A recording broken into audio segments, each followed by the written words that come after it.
experience sharing with us. And I hope that we will enjoy, as usual, listening to you and learning from all of you.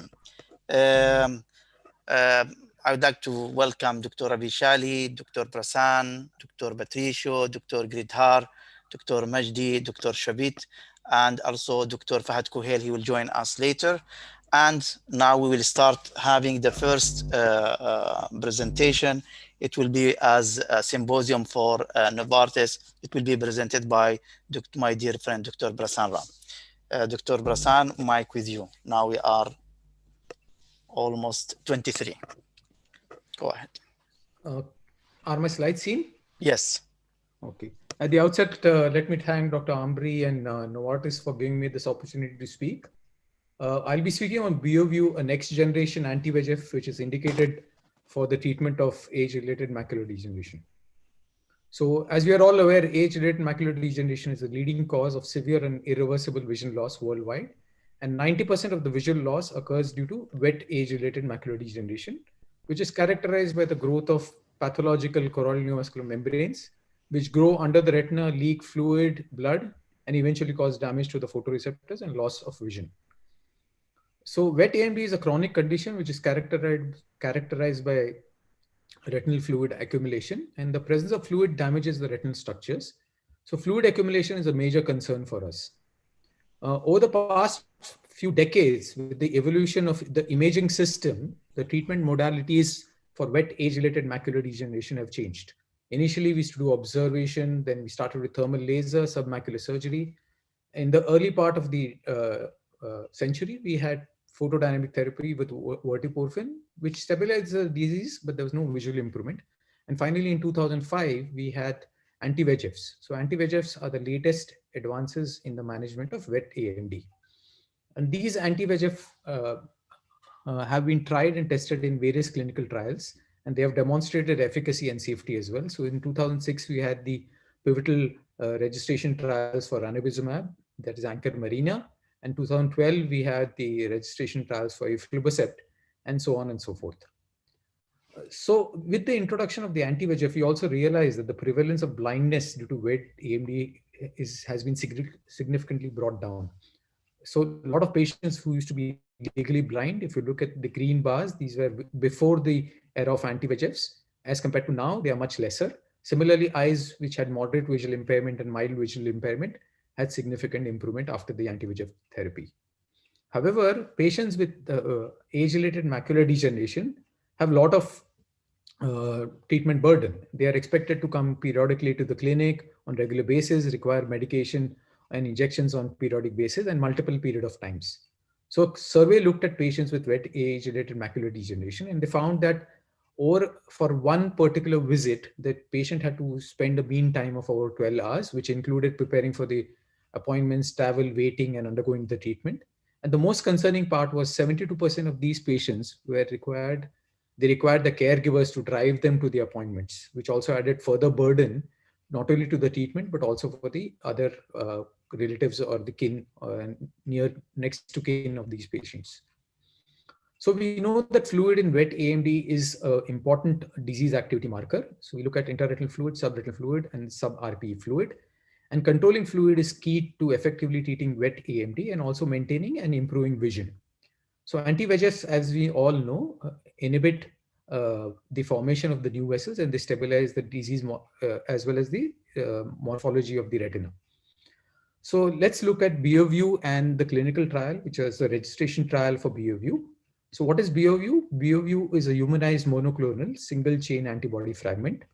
And what is a single chain antibody fragment? It is the smallest unit of any antibody, but this molecule retains the full binding capacity to its targets, which is all the isoforms of VEGF-A.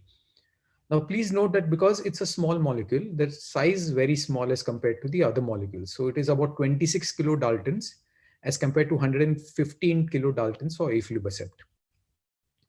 Because of its small size and because it is masterfully engineered as an anti-VEGF medication, in a small volume, it contains more binding agents. So it has larger molar concentration of the drug as compared to its competitors. This also maximizes the ability of the medication to bind to VEGF, and it is it has 12 times more molecules than aflibercept for the same volume. And it has a high potent and high affinity binding to all VEGF-A isoforms. So because of its size, it also has a better penetration into the retina and into the RPE. And as we all know, all the diseases of the age-related macular degeneration, the cause is in and around the RPE. The half-life of Beovu is also around 57 hours as compared to the other medications. So let's look at the pivotal trials, the Hawk and Harrier. The Hawk and Harrier is a 2-year randomized double-masked active control multi-center trial, which was conducted in 408 sites in Northern, Central, Southern America, and the Europe, Asia, Australia, and Japan.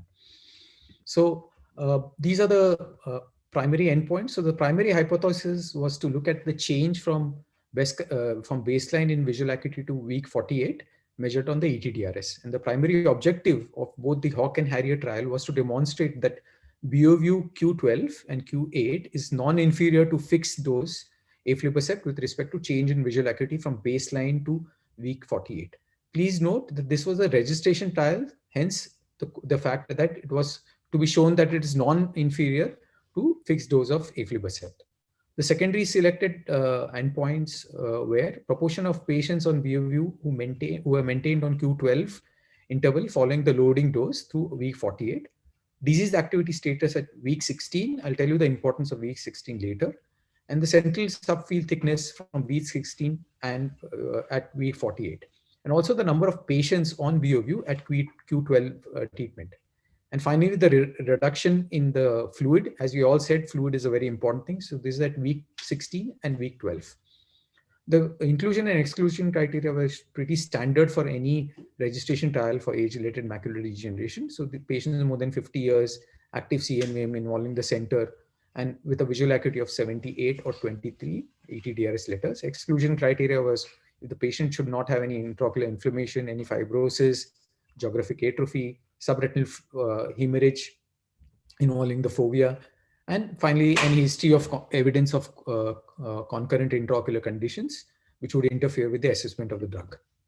These are the baseline characteristics. So if you look at the baseline characteristics, they were well matched between all the groups, between the 6 milligram of Beovu and the aflibercept, both in the Hawk and Harrier study. Also, an important point to note, the visual acuity was in the range of about 60 ETDRS letters across all the groups. And this is usually the reflective of our clinical practice. If you look at the clinical trial, the way it was designed, it's the first prospective head-to-head trial with Q12 interval immediately after loading, comparing Beovu and aflibercept. So it had two phases, the matched phase and the maintenance phase. Now, the importance of the matched phase was, in this matched phase, both the patients in both the arms were given injection at week 0, week 4, and week 8. And following this, there was an 8-week observation period, and at the end of which, week 16, the first disease activity assessment was done. So in both these groups, the patient had the same number of injections, so we could compare them head to head in the first match phase. In the subsequent maintenance phase, in the eyes which were treated with aflibercept were given injections every 2 weeks as per label. With eyes in the Beovu groups were given injections every Q12, that is at week 20, 32, 44, 56, and so on. But also disease assessment was done in Beovu patients at 16 weeks, 20, 32, 48. At any point of time, the disease activity showed that the patient has an active disease. The patients on Q12 were shifted to Q8 dosing. So they were brought down to a shorter duration of treatment interval, and they were maintained at Q12 throughout the phase. So there was no option of increasing like we do in treat and extend. Similarly, the assessments were done at various phases. Also note that in Harrier, there were additional disease activity at 28, 40, 52, and so on. Now, what were the disease activity assessments which were done?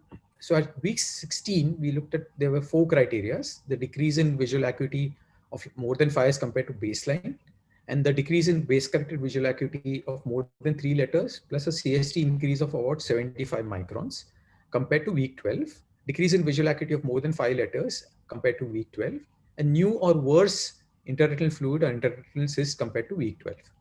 So if you look at disease activity assessments, the way we do it in our clinical practice as well, you have the functional outcome, which is the visual acuity, and the anatomical outcome on the OCT, which is intraretinal fluid, subretinal fluid, the CST, and the sub-RPE. So let's look at the functional and the anatomical outcomes in these trials. So in the Hawk and Harrier trial, BOView clearly demonstrated a robust visual gain. So if you look at week 48, BOView clearly demonstrated a non-inferiority to aflibercept, as was the primary objective of this study. Also important to note that at week 48, more than 50% of the patients on BOView were at Q12 interval. And these similar results can also be seen at week 96.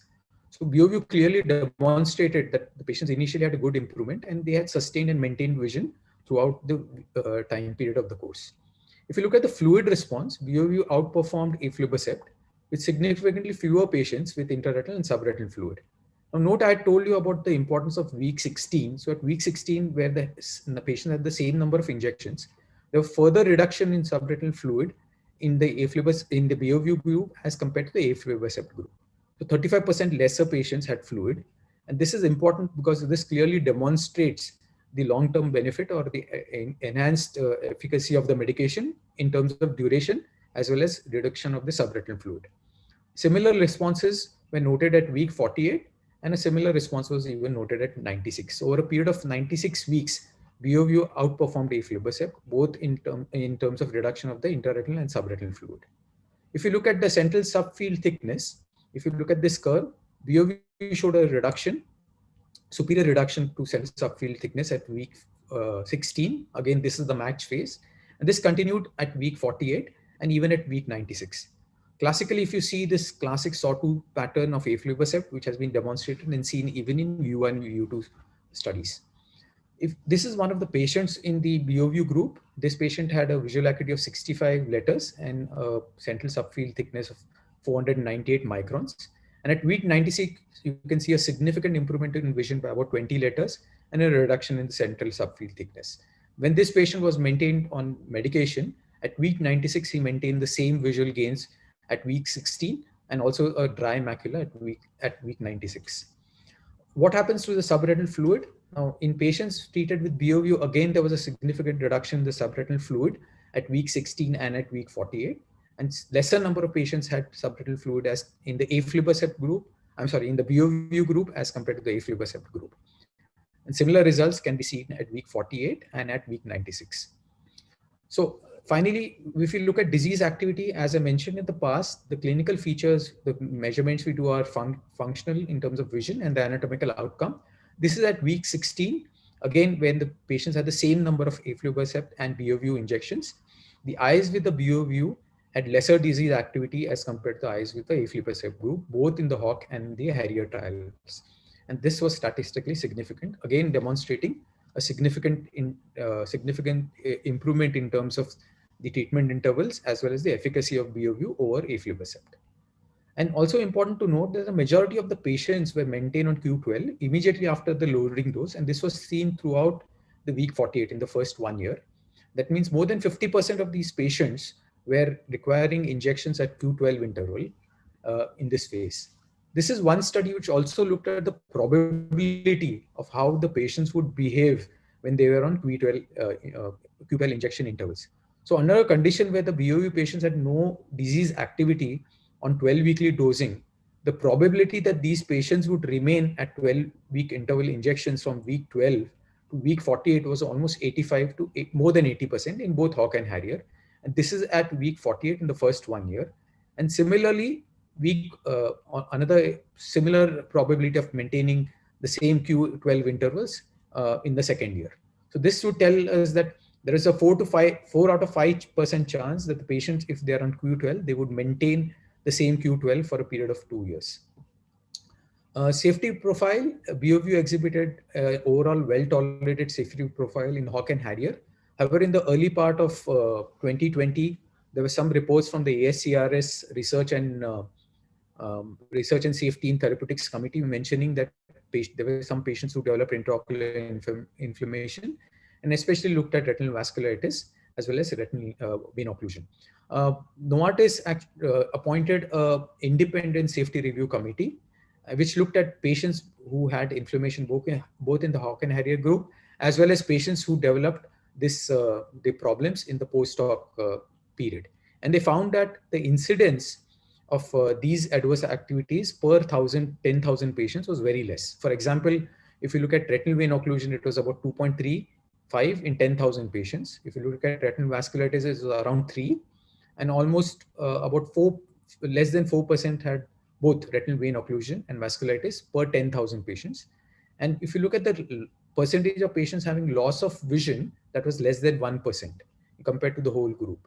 And also they found out that the incidence of both the vasculitis and the vein occlusion were similar between the BOVU and the aflibercept group. So having said that, we know the efficacy now. The BOVU has now been approved by the FDA as the only anti-VEGF medication, which is eligible to be injected every 12 weeks immediately after the loading phase. It's available as a single-use pre-filled syringe. And fortunately, I had the opportunity to use this medication in 2 of my patients last week. They are doing well in the first 1 week. Let's see how they respond at the end of about 3 to 4 weeks after the injection. So in these 2 head-to-head trials, the Hawk and Harrier versus aflibercept, BOVU demonstrated robust visual gain. It outperformed aflibercept with superior fluid resolution, and majority of these patients, more than 50%, were on Q12 interval immediately after the loading dose, and it also exhibited an overall well-tolerated and safety profile. Thank you very much for your kind attention. Thanks a lot, Prasan, for this an excellent presentation about the new drugs that we are waiting also for all new drugs that can help us to treat our patients, especially in this special disease that we are leading to a blindness in most of our cases. If there is any question or comment for Dr. Prasan? Anyone have any experience or chance to try this medication? I have actually a chance also to try this medication now before 3 months almost now. Almost I have done one patient and he finished the 3 loading dose in one eye. And I have presented that one times that response is actually, I didn't anticipate even that response. Within the first week, there was a complete dry of the macula. Even it was about, I think, if I do remember, 700, if I don't mistake. So really is now we are all the times we are getting new drugs that can give a hope for our patient in improvement the vision and also to treat this kind of disease. Thanks a lot, Dr. Prasan. And I would like now to introduce our doctors, Dr. Vishali Gupta, and she is going to talk her talk. It will be about relevance of fluid in neovascular AMD. We get permission from all of you because Dr. Vishali, we won't want to delay her more, but we are hoping that maybe she will stay with us even after she give her presentation. Dr. Vishali, mic with you. Thank you. Thank you, Dr. Amri. Thank you, everyone. And thanks a lot, Middle Eastern Society, for giving me this opportunity to speak to all of you. So we heard a beautiful talk by Dr. Rao where he showed that brolucizumab was more superior to whatever we have because it dries the fluid. So now comes the question, why fluid? So when we look at the anatomical markers, we started with fluid, Schrem, hemorrhages, and long time ago we started with fluorescein. However, these are the kind of the markers which we all are used to of seeing on OCT. We look for the presence of Schrem, we look for the fluid, we look for sub-RPE fluid. Now let's talk about the story of the fluid. Fluid became a very important part of our lives when we started with lot of trials. Now, if you go over these different trials, you see all of them were actually treating the patients based on the presence of the fluid. So fluid became so important that over a period of time, we stopped even bothering doing the fluorescent angiogram because we were just looking for the presence of fluid on OCT. So we started with time domain in previous, then we moved on to swept source, and though the trials yet do not have, they used mostly the spectral domain, but we have moved on even to the swept source. So did the trials actually show that no fluid had better visual gain? So if we look at the past trials of CAT and View 1 and View 2, actually they did not show that there was much superiority of having a bone dry macula over something which had a little bit of fluid. However, those trials did not differentiate with different types of fluid. So now let's look at what are the types of the fluid which we can get. From what are the types of the diseases? We do understand there is a lot more to kind of the fluids that we see, and you may have SRF drape, which is just next to the PD, like here one. You may have the fluid over a scar, or you may have outer retinal tubulations, which in past sometimes were mistaken for the presence of fluid. So should we consider different types of fluid differently when we are giving prognosis to the patients? So let's just quickly go over what are the various types of fluids. So we see this fluid which is under the RPE, and this is one of the earliest fluids to come and one of the earliest signs of active disease. This then goes on to subretinal fluid, and finally you get the fluid in the cyst forms of retinal cyst that is within the retina, and we call it intra-retinal fluid. As you can see by the sequence of the event, this fluid, intraretinal fluid, this is the one which is causing neurosensory functional deficiency because it is actually causing the degeneration of the neurosensory retina and is responsible for significant visual loss. So we look at the fluid for making the diagnosis, for deciding time to treatment, for treatment interval, and finally visual outcome. Now let's see what the trial said about the fluid. Now Saylor and Harbour in the beginning said detection of the fluid was important because if you detect fluid, you treat in time and you have better visual outcome. Let's start with the intraretinal fluid. Now, intraretinal fluid actually is a bad guy here. If you see these cysts. Now, if these fluid cysts are present at baseline, patient is going to have a poorer visual outcome. If these cysts appear during the course of the disease or they persist, even then the outcome is going to be poorer.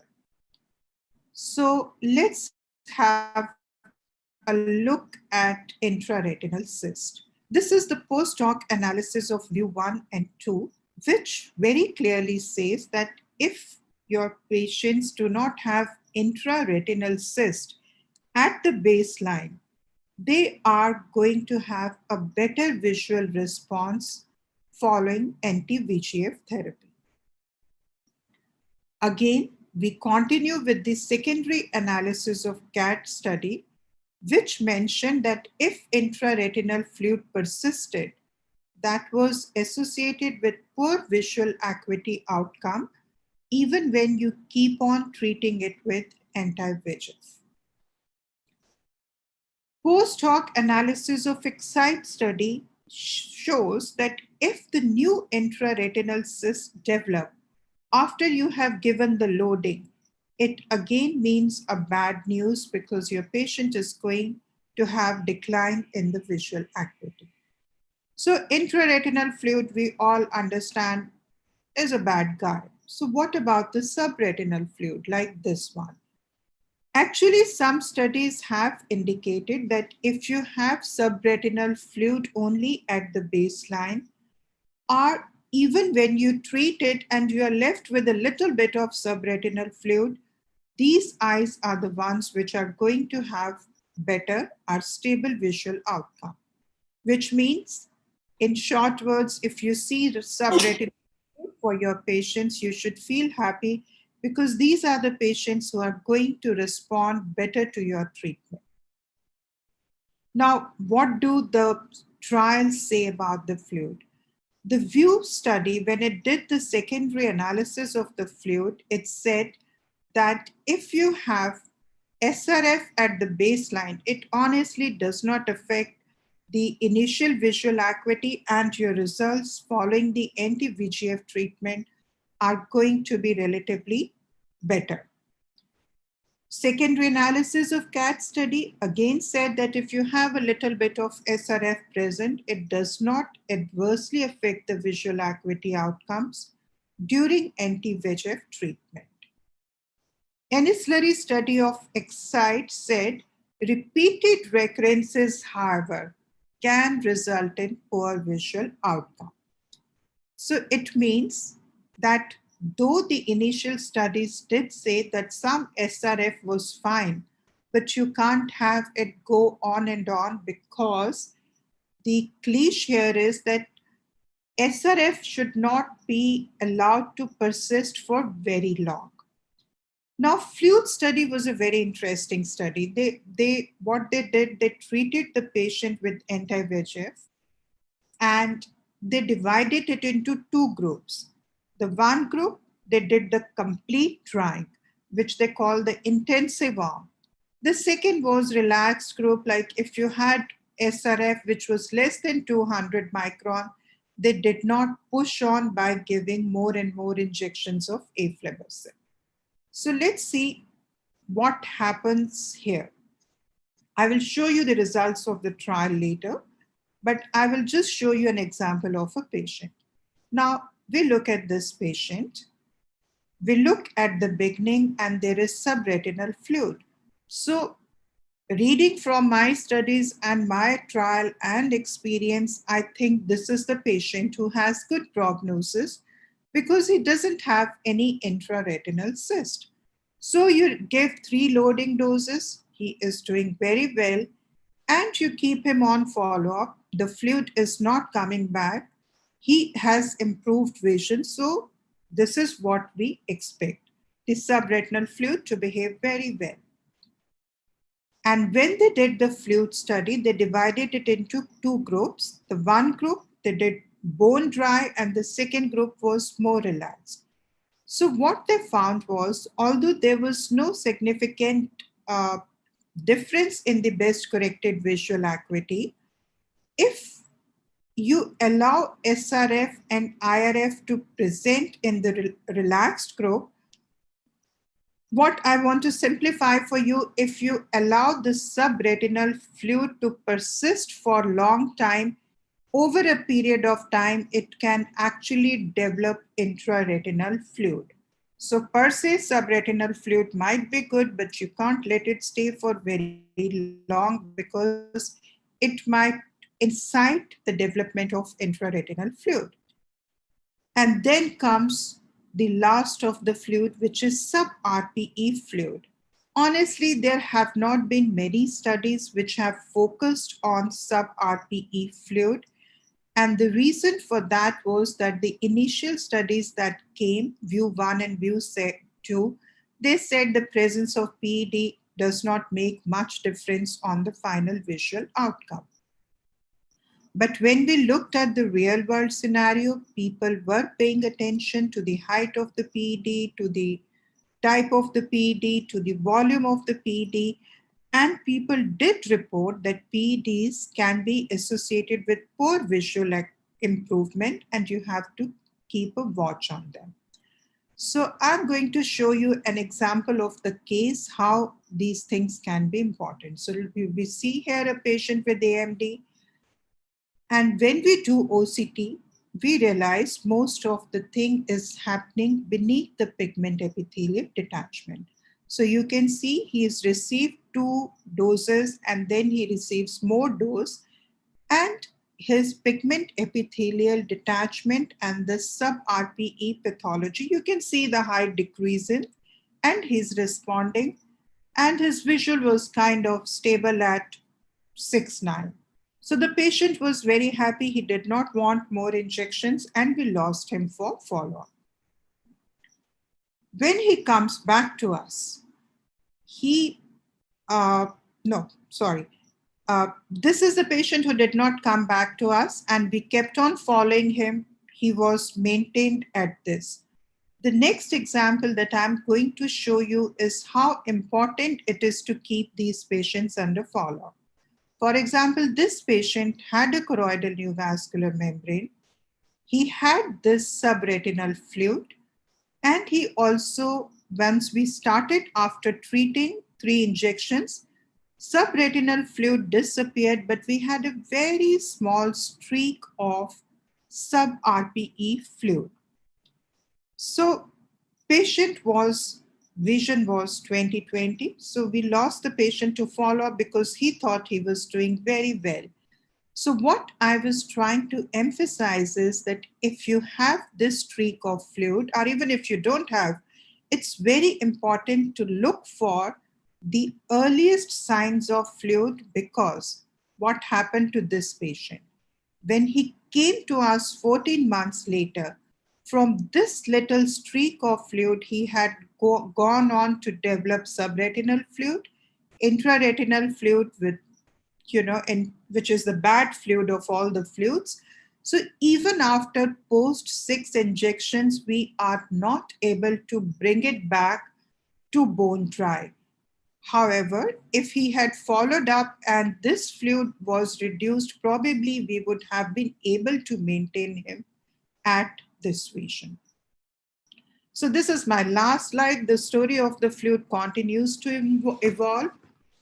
Any fluid anywhere indicates active disease.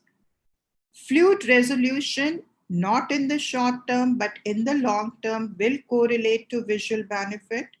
Magnitudes may vary. You may have more stable central thickness, which is associated with better visual outcome. And continuing with Dr. Rao's talk, brolucizumab makes sense because it actually helps in drying the fluid. Thank you very much. Thanks a lot, Dr. Bichali, for your comprehensive and excellent presentation. You take us in a journey in between a fluids in the retina, so we can understand all that. But still, there is one question: are we treating the fluid, or we are treating the cause of fluid? I think this one is still the dilemma. Dr. Majdi, your comments. I think the fluid is the effect of the cause. The fluid is coming because there is a cause. So if we see the fluid, it means the cause is active, the disease is active. So indirectly, we are treating the disease. Fluid is just the biomarker of underlying pathology, because when we are looking at the choroidal neovascular membrane, we are not looking at the gross era where we would looking for hemorrhages or exudation, which will come at a much later stage. We are nowadays not even doing fluorescein to look at the leakage. What we are doing in practice is looking at the presence of the fluid. And now we are going a step further where we are not even looking at the fluid, we are looking at the character of the vessels on angio OCT. And if we find there is a change, we start injecting. Because to be very honest with you, the core of the treatment is not to let the disease progress at a stage where it becomes too visible to us. We should be able to treat it when we can preserve that good vision. Thank you very much, Dr. Victari. Yes, Dr. Shabit, but open your mic, please, Dr. Shabit. You are, okay. Yeah.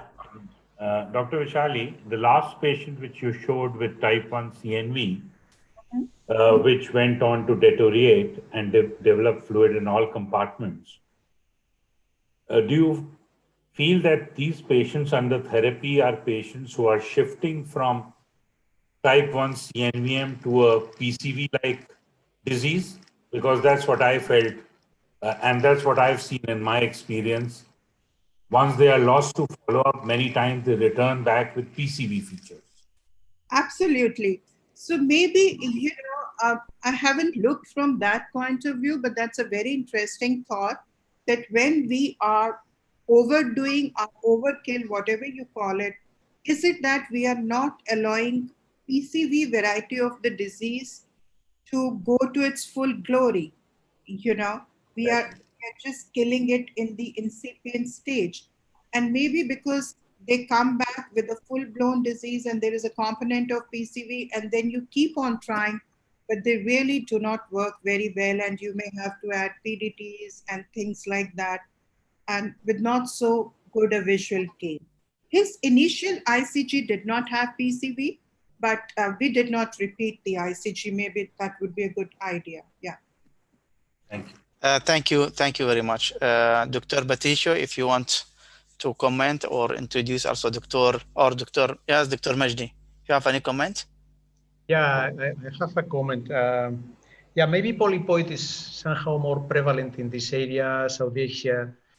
But from the times of PDT, when we were facing type 1 CMV without possibilities of treatment in Europe, but you started to see exudation by transformation from type 1 to a minimally classic type 1 plus type 2 CMV. So maybe for this area, maybe going to polypoid, but for Europe, that's not the case. It's the mix 1 and 2.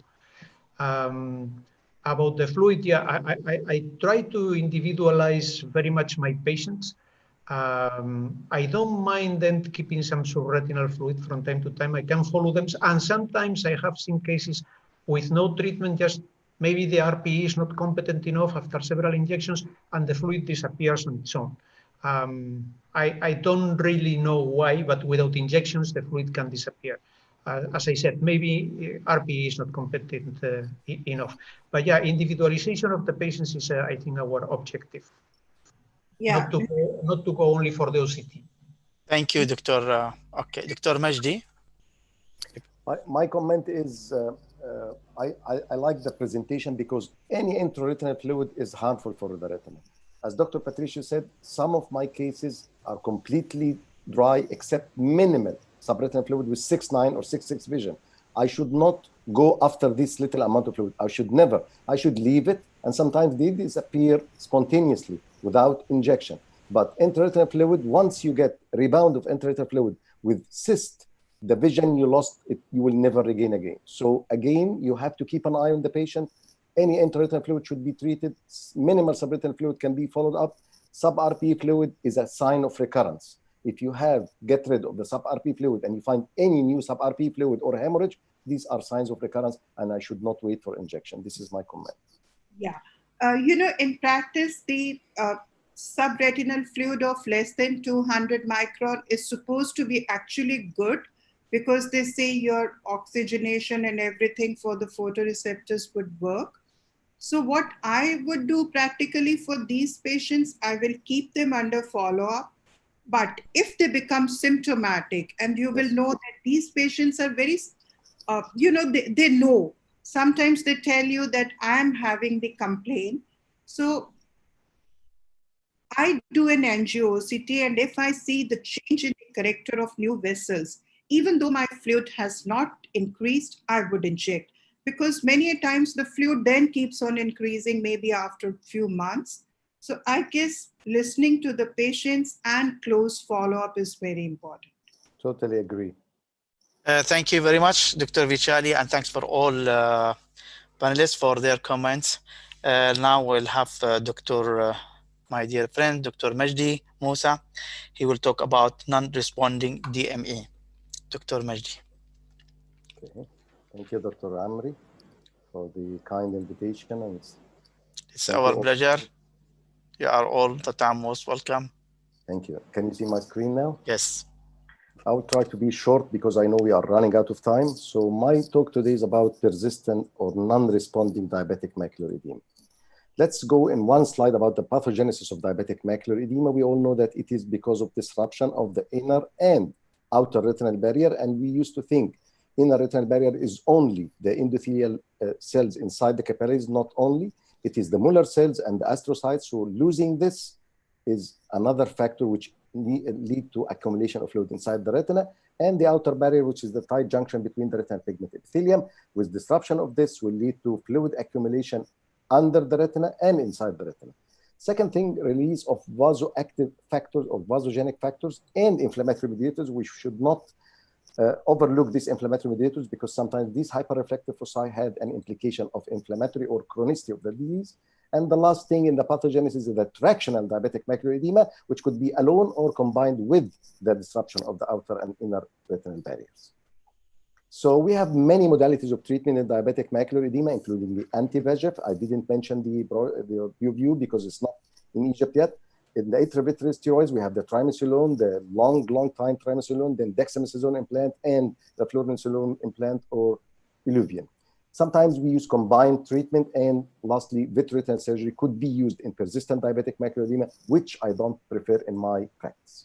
Let's speak about anti-VEGF. We all know that anti-VEGF is still the standard of care in treating diabetic macular edema, and it's mentioned in all clinical trials and DRCR-NET protocols, Rise and Ride, Vivident Vista, Retain, Protocol I, and the published data of Protocol T stated that all available anti-VEGF, the 3 available anti-VEGF, bevacizumab, ranibizumab, and aflibercept are all effective, though they are not equal, but they are all effective in treating diabetic macular edema. So we agree that anti-VEGF is still the standard of care.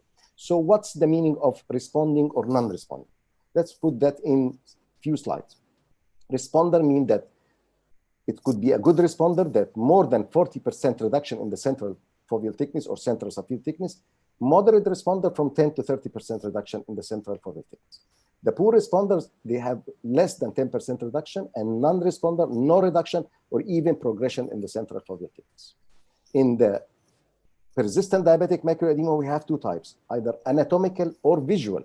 Because anatomical, it means that less than 10% reduction, looking at the OCT and seeing how many microns. But visual persistence means that less than 5 ETDRS letters or 1 line of Snellen of improvement. And we have 2 subsets of this. Poor anatomical response, but visual acuity is improving, and poor anatomical and visual response. Let's go through some cases to know what is the good response and what is the moderate and what is the non-responder. This is a patient with a 687 micron central subfield thickness with sensory detachment. After 4 intravitreal anti-VEGF, we have a completely dry macula.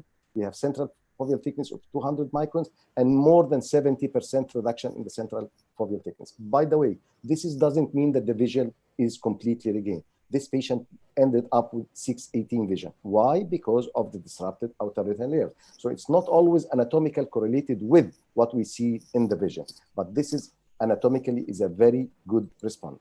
When we go to 3 intravitreal anti-VEGF injection and we have more than 40% reduction in the central subfield thickness, it means it's a good responder, and we have to continue injecting this patient till we get completely dry macula. But when we have a patient who had 3 injections and had a moderate response, less than 30% reduction, we should not give up on these patients. We should continue injection, because 2 more injections, we have a good response, and we have to continue on and on. We should not rapidly go to switch to other anti-VEGF. But let's see a patient like this. We have repeated intravitreal anti-VEGF, reloading those, and there is no response. On the contrary, there is increase in the central subfield thickness from 726 to 794. Should we continue injecting this patient with anti-VEGF, the same anti-VEGF? This is a big dilemma. But how often we see such cases? In my practice, it's about less than 5% even, seeing that patients are not responding at all to anti-VEGF, and this has other criteria like systemic factors, or sometimes they are VEGF non-responder. Should we continue injecting this patient? This is a dilemma, because the patient will lose faith. If you inject him 3 times and his vision is getting worse, and central thickness is getting worse, I don't think you would be honest to continue the same anti-VEGF. Maybe these patients are VEGF resistant, we don't know, but keep injecting, I don't think so. Switching to another anti-VEGF, some people switch directly to steroids in these cases. Let's discuss this. Anti-VEGF therapy worked while even when diabetic macular edema persists. This is a writer issue came in on the internet, and they did a survey suggesting that some doctors treat with just few injections, 1 or 2, and then there is no response, they rapidly shift to another anti-VEGF. And this is not the case, because CR network received at least 6 injections to say that this patient are persistent diabetic macular edema. So my advice, don't give up in the first, second, or third injection sometimes, because at the 6th injection, you might get a result. And the implication that continued treatment of anti-VEGF beyond just 3 injections still may have an advantage. So don't give up rapidly unless you see that macular edema is progressing and the vision is deteriorating. But if you get any benefit, even moderate or poor responder, you might get response after 6 injections. And here's a patient at poor response after 3 loading dose. And we can see that the central subfield thickness is almost the same or even increasing to 20 microns, but we can consider this almost the same. But after 6 injections, we started to get a good response. So we shouldn't give up early on any anti-VEGF, because we all know that anti-VEGF is the standard of care in these cases. This from the trials, RISE and RISE, delayed responder. In RISE and RISE, 9 to 10% of ranibizumab treated eyes were delayed responder after 3 injections, and they responded after that. So delayed responder achieved a reduction of central retinal thickness after 24 months, close to the immediate responder. So it doesn't mean that the delayed responder will not respond anymore. On the contrary, at the end of the study, they found that the delayed responder, but they said responder, not non-responder. Also in protocol I, patient with diabetic macular edema who had a poor visual initial response to treatment may achieve clinically significant visual gain with continued treatment. So it means poor initial response. It doesn't mean that this patient will not respond anymore. Some of the trials went in switching from one anti-VEGF to another, and this is a prospective randomized comparative trial, ranibizumab and bevacizumab resistant diabetic macular edema. This switch from bevacizumab to ranibizumab after the resistant. And in conclusion, after conversion to ranibizumab in eyes with persistent diabetic macular edema, refractory to bevacizumab, significant functional and anatomical. So they improved in the vision and in the anatomical. Also conversion to aflibercept after prior anti-VEGF therapy of persistent diabetic macular edema. In this study, they shifted from one anti-VEGF to another. So they shifted from bevacizumab and ranibizumab to aflibercept. And they found out that conversion to aflibercept for resistant diabetic macular edema resulted in significant, look at this, anatomical improvement. But while trends towards improved visual acuity and reduction in intraocular pressure were observed, these were not statistically significant. Sometimes you get very good anatomical, mild visual improvement, but it's not statistically significant. So it means sometimes the anatomical is not correlated with the visual outcome, and we all see this in our practice. So again, conversion to aflibercept for diabetic macular edema, unresponsive to ranibizumab or bevacizumab, and at the results down there, I use diabetic macular edema, unresponsive to multiple injection of Avastin and Lucentis, demonstrated anatomical and visual improvement. Sometimes they say anatomical, sometimes they say visual, but they never say in some of the literature how much vision is improved. Is it statistically significant or not? Again, analysis saying that 3 monthly intravitreal anti-aflibercept injection had benefit in nearly 2/3 of cases with diabetic macular edema. 2/3. How about the last 1/3? Again, there is resistance to the switched anti-VEGF. Let's go to clinical practice. Sometimes we get non-responder, like this patient had shifted from Avastin to Lucentis, and after the first injection from shift, the improvement was marvelous. So sometimes we find a marvelous response after switching from one anti-VEGF to another. Here's significant shifting from Avastin to Lucentis. Again, after repeated up to 6 injections of Avastin, and I shifted to Lucentis, and 1 or 2 injections sometimes can get the answer, because sometimes there is no response to this anti-VEGF, so it is not harmful to switch, but you should not switch that early. But here is a non-responder. Look at this. Central subfield thickness is almost 600, and you have 3 loading dose and 3 more injection, and there is no response. Even less than 10% response. Look at this. It is cystoid edema, non-responding, central subfield thickness is almost the same, from 524 to 544. So it means that there's minimal increase in the central field thickness, but again, there is no response. There is no way to continue injecting anti-VEGF in this. So should I switch to another anti-VEGF? I did switch to another anti-VEGF, but I gave one injection, and look at this.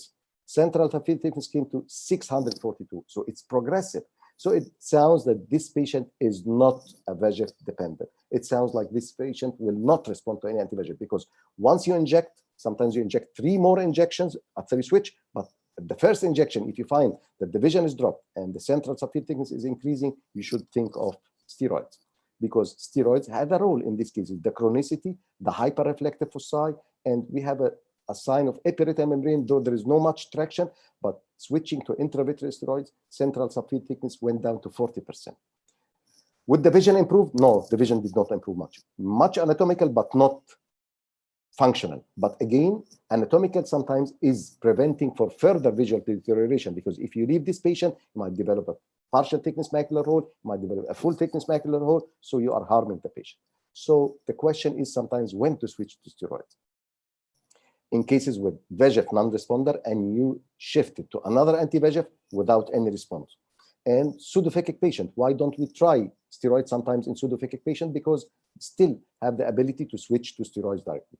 Or there is any contraindication to anti-VEGF. I have a patient who had 3 anti-VEGF injections. After the 3rd one, he had heart attack. I don't blame the anti-VEGF, but he came to me after the 3rd injection with a stroke, and he said, I need to be injected in 2 weeks. I said, there's no way, I have to shift to steroids.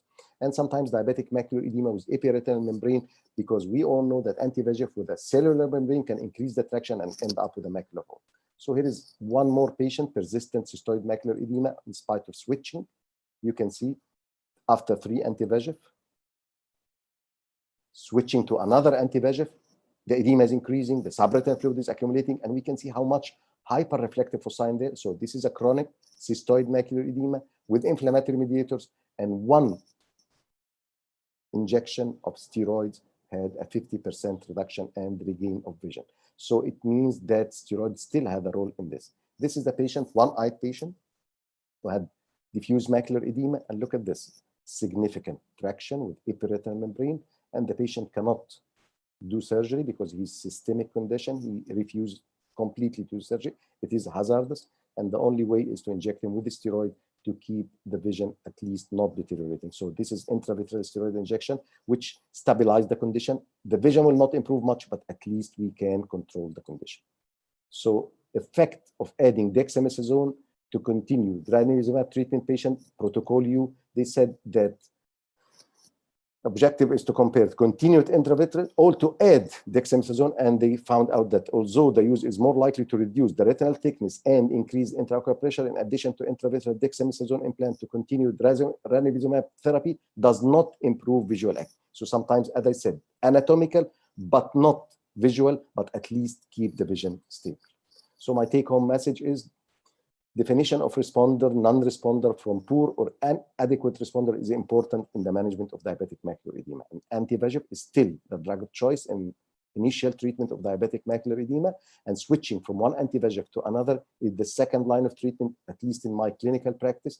And steroids still has a role in diabetic macular edema, particularly in VEGF resistant, in pseudophakia, if there is any contraindication to anti-VEGF, like the patient who is getting a recent stroke, and steroid treatment is associated with significant risk of cataract progression and glaucoma. So treat the patient and prepare the patient for the complication and consult the patient. And I think this will be helpful for all of us. Thank you so much for your listening.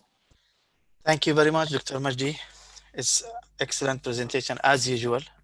Thank you. There is one question before we move to a next. If there is any question from the panel here before, Dr. Patricio, Dr. Chawla, Dr. Kridhar, anyone?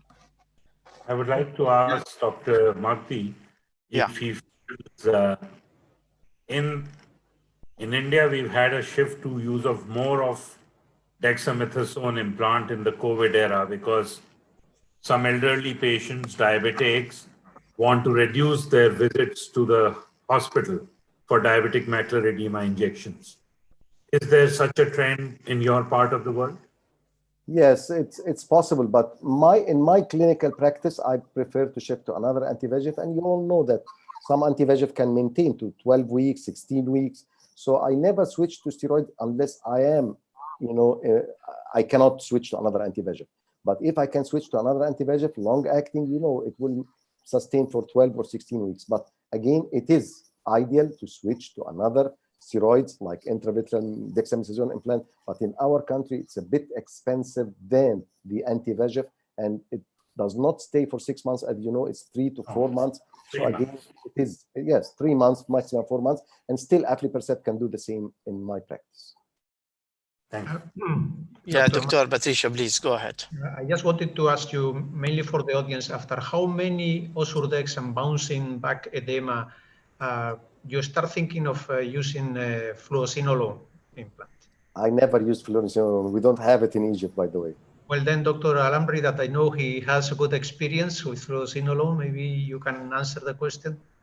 Can you just repeat what is the question? Sorry, Dr. Patricia. Yeah, you switch from anti-VEGF from one to the next anti-VEGF, then it doesn't work, you switch to dexamethasone. But yeah, you know that some patients, after 3-4 months, the diabetic macular edema comes back after Osurdex. Yes. So and you re-inject Osurdex and the edema comes back. So after how many injections of Osurdex with the edema coming back, you start thinking of using fluocinolone? Actually, let me say in this way. It is not depending how many injection you are give us of Ozurdex. Sometimes only maybe one injection, but you find that the patient is not able to come, and better for him to have a visit us only in a long period of times. So I give the Illuvian. Sometimes even for me, even though I know in our area, dexamethasone should be given before Illuvian, but I have some patient I didn't start even with dexamethasone. I go directly to Illuvian.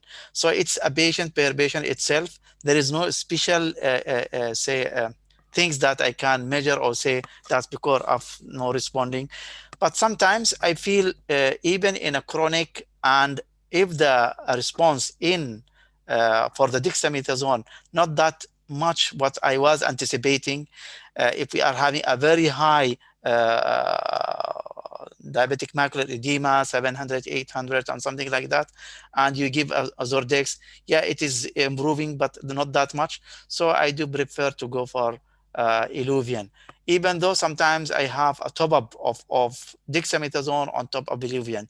Illuvian, you can say it's maintained, but sometimes if there is no good control of blood sugar, it's not the patient is sometimes there will be a flare up, like I can say in the macular edema, and if it is high, then I use usually a dexamethasone on top of Illuvian, and sometimes even anti-VEGF, I can use as a top-up on top of Illuvian.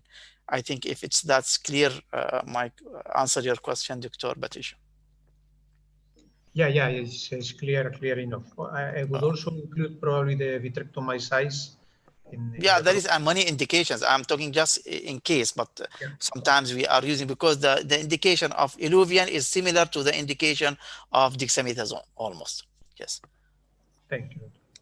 But I have a question to Dr. Majdi, even though we are exceeding the time, but I don't mind this one because Dr. Majdi, you have to benefit. No, you are the moderator. You can exceed the time anytime. No, but because we get to benefit from you. You are the boss or the king of treating a macular, medical retina in general and diabetic macular edema.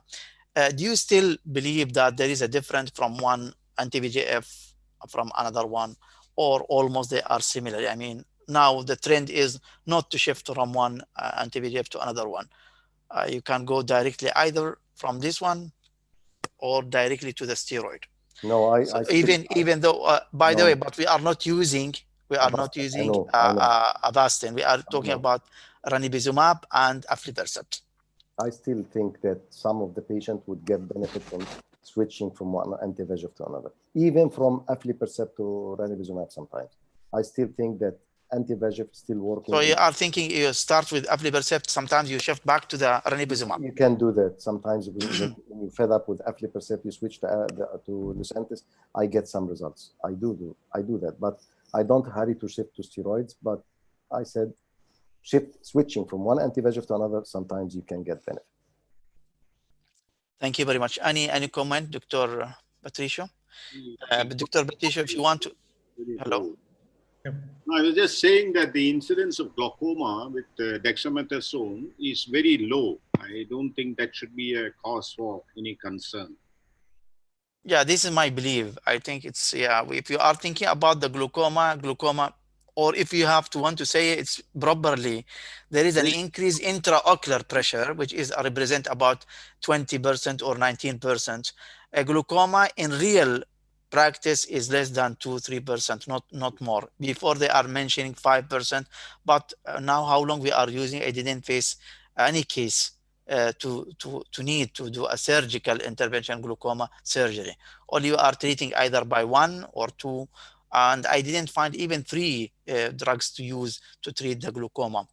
Especially if we are using dexamethasone, it's only it's, you know, it's not at all times and causing a glaucoma. Only it can happen in the high period of times after 1 month or 2 months. Then after that is declining again. This is my practice. I don't know if any other one has any comment. Dr. Majdi? How about cataract? I'm afraid also of cataract. And second thing, you don't cataract, give it happens, you know, most of the time after 18 months, most of the times, you know. Yes. But usually most of our patients, they are in old age, and they are almost times they are having some sort of cataract. So we are avoiding any patient that they are clear lens. Yeah, that's sure.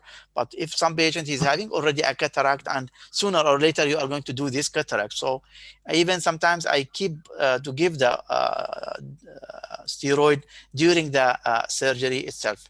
That's a good option. Yeah, that's a good option. Removing the cataract and giving intravitreal dexamethasone as well. Okay, we will not finish with Dr. Majdi because all the times he is initiating our mind to ask a lot of questions. Dr. Patricio, if you want to introduce, and Dr. Patricio, are with me? So our second speakers, you have the agenda with you? No, I don't. Go ahead. Okay, so I will, in behalf of you, I will introduce our guests, speakers, and that we are happy that he is with us and accepting our invitation. Dr. Giridhar, he will talk about recurrent chronic CSR. Thank you.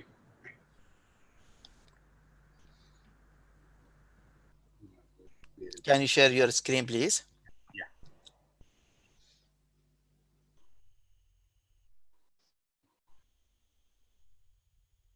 Okay. And we need to see you also. You know, the audience, they want to see you while you are presenting. It will be great if you can open the camera, please.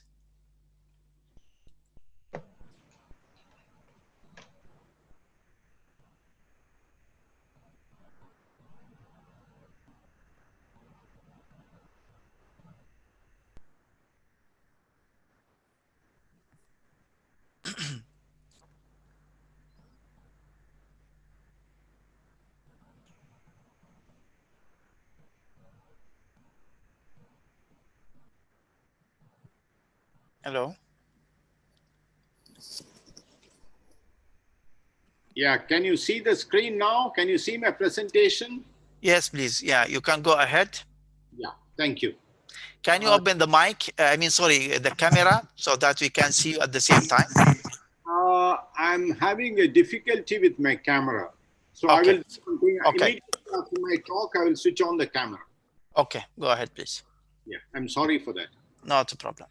Yeah, so thanks a lot for giving me an opportunity to participate in this program. And I'll be talking on recurrent and chronic central serous retinopathy, and I'll also give some of our experiences in the management of this condition. So I have no disclosures, and these are some of the very interesting recent publications in central serous chorioretinopathy. And those of you who are really interested, they can read this particular article, which has come a couple of years ago, which gives us a very good concise information on the management, current management of central serous chorioretinopathy. So my presentation objectives, basically, I'll just define. Can you go to full screen, please? Yeah, 1 minute. Yeah, I will define, and then a few words on the diagnosis and the differential diagnosis, the management options, case examples, review of literature, and what is my approach in the management of chronic central serous retinopathy and recurrent central serous chorioretinopathy. So how do I classify CSCR? Actually, I classify CSCR into acute, chronic, and recurrent. There is a lot of overlap as far as chronic and recurrent disease is concerned, because many patients with recurrent disease are probably chronic, because we really do not know whether many patients with acute central serous retinopathy have a complete recovery with a dry macula, and when they come with recurrent disease, whether it's a recurrent disease or a persistent disease that is presenting as a recurrent or a chronic disease. So this is one of the challenges as far as the diagnosis of central serous chorioretinopathy is concerned. And therefore, the interpretation of multimodal imaging becomes very, very important, because multimodal imaging today gives us enough information to tell us whether it's an acute disease or whether it's a chronic disease. Therefore, if you look at the OCT here, this is a case of an acute central serous chorioretinopathy where you have a very clear subretinal fluid here. But in this particular slide, you can see here there are multiple hyperreflective dots here within the serous macular detachment that tells us this a little bit of a chronic disease, and the presence of cystoid changes definitely is an indication that it's a chronic disease. Therefore, looking at the OCT has to be examined very carefully to tell us whether it's an acute or a chronic disease. Also, fundus autofluorescence is very useful. If you look at the fundus autofluorescence, this is a case of an acute central serous chorioretinopathy where we have this hypoautofluorescence. Basically, the fluid is causing the hypoautofluorescence. But then in chronic central serous chorioretinopathy, you get this granular areas of hypoautofluorescence or this tract formation, which are all indications of chronic disease. It's very important as far as the differential diagnosis is concerned. Most cases, of course, are very classic cases, but in any patient who is presenting with recurrent serous macular detachment above the age of 50 years, we should look at the OCT very, very carefully. Therefore, here we see the serous macular detachment, but if you see very carefully, you see this irregular, flat irregular, or what we call as the double layered sign. And if you do the OCT very carefully, you need to see the OCT at various sections in the macula.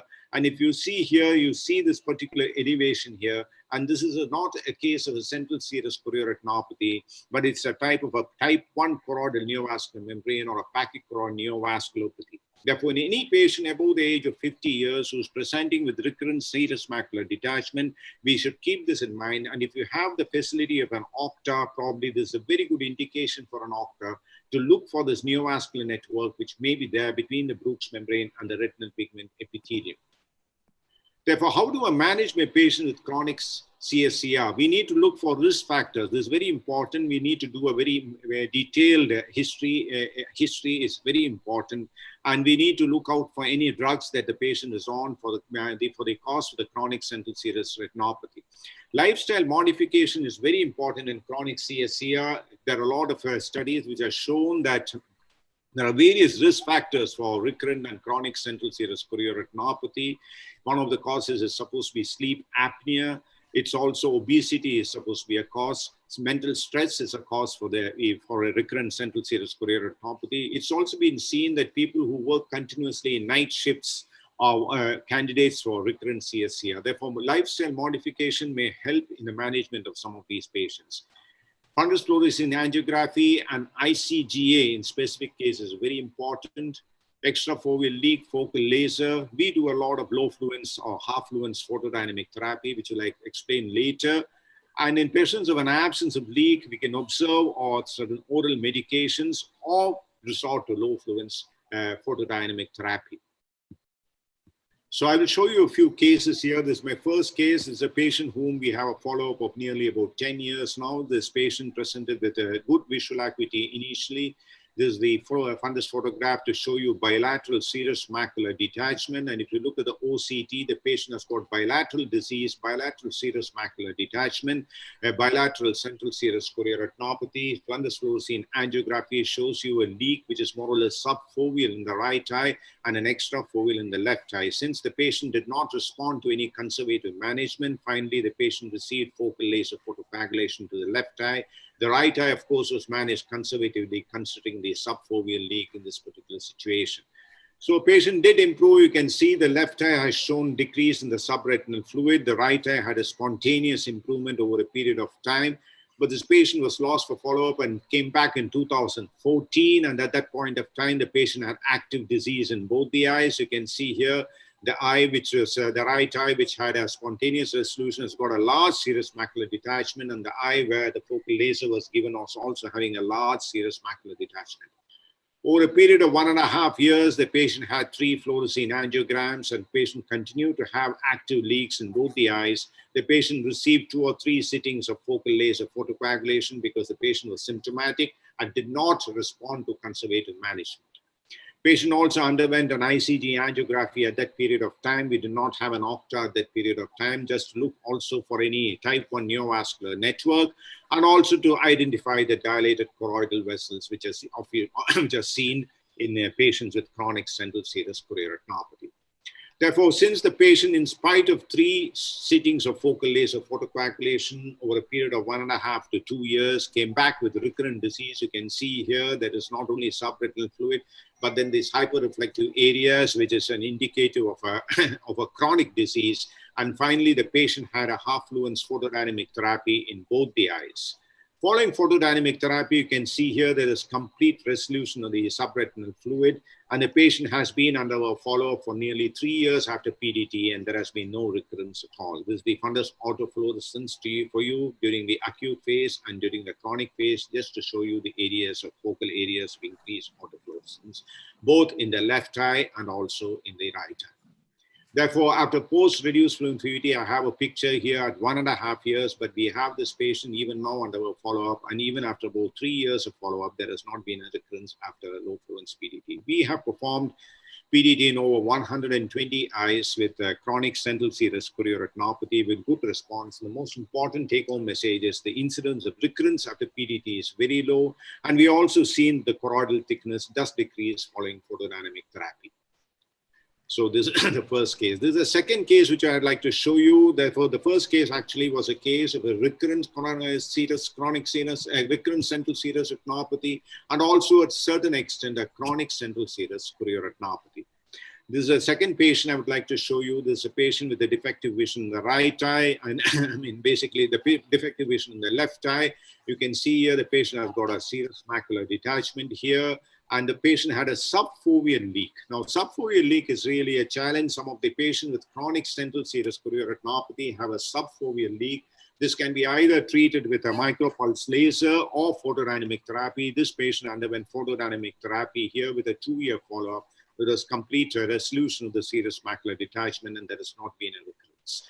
Therefore, in our practice, actually, the role of PDT in our practice is a non-resolving central serous chorioretinopathy of more than 6 months with a subfoveal leak, in chronic central serous chorioretinopathy resistant to conventional forms of treatment, and in recurrent central serous chorioretinopathy. Therefore, these are the 3 situations where we use half-fluence photodynamic therapy. This is my last case. This is a 52-year-old patient who has been under my treatment, under our treatment since 2011. The right eye had good vision, the left eye had poor vision. He is also having associated diabetes, mellitus. Now, if you look at the right eye, it's got Rpe atrophy. The left eye has got a serous macular detachment. Now, this is a classic case of what we call as a diffuse retinal pigment epithelial disease or chronic central serous chorioretinopathy. This is usually bilateral in most patients. This is usually seen in patients about the age between the age of about 40 to 45 years. We really do not know why some patients with CSC are present in this manner, whether there is some genetic predisposition. So the right eye was quite bad. The left eye, of course, had a serous macular detachment, and I was more interested mainly in treating the left eye. The left eye actually patient was managed conservatively initially. This is the ICG angiography, just to show you focal areas of choroidal vascular dilatation and choroidal hypercyanescence.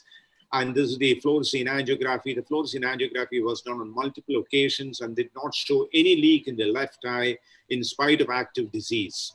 So this patient also underwent an OCTA, and there was no actually neovascular network.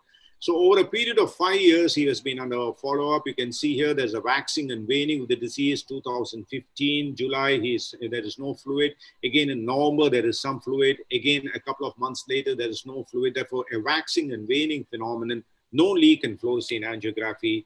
Patient was managed conservatively for a couple of years.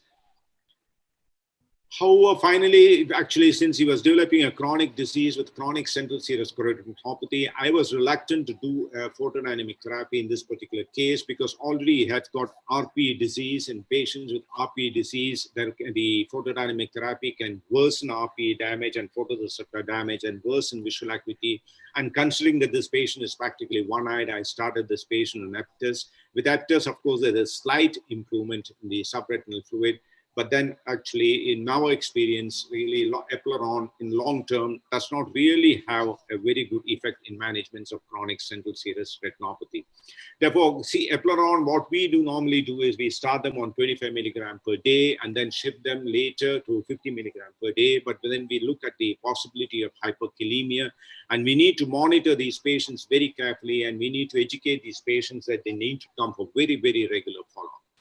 The Flute study, which compared Epleron with the, which looked into the treatment of chronic central serous retinopathy with Epleron, showed that it was not superior to placebo for improving BCVA in people with chronic central serous retinopathy after 12 months. Therefore, do I use oral medications for central serous choroidopathy? I personally feel that the role of mineralocorticoid antagonists is unpredictable and debatable. It can possibly be tried in eyes with persistent subretinal fluid and absence of any leak in fundus fluorescein angiography. It's important to remember that delay in treatment can lead to photoreceptor and Rpe fallout and permanent visual loss.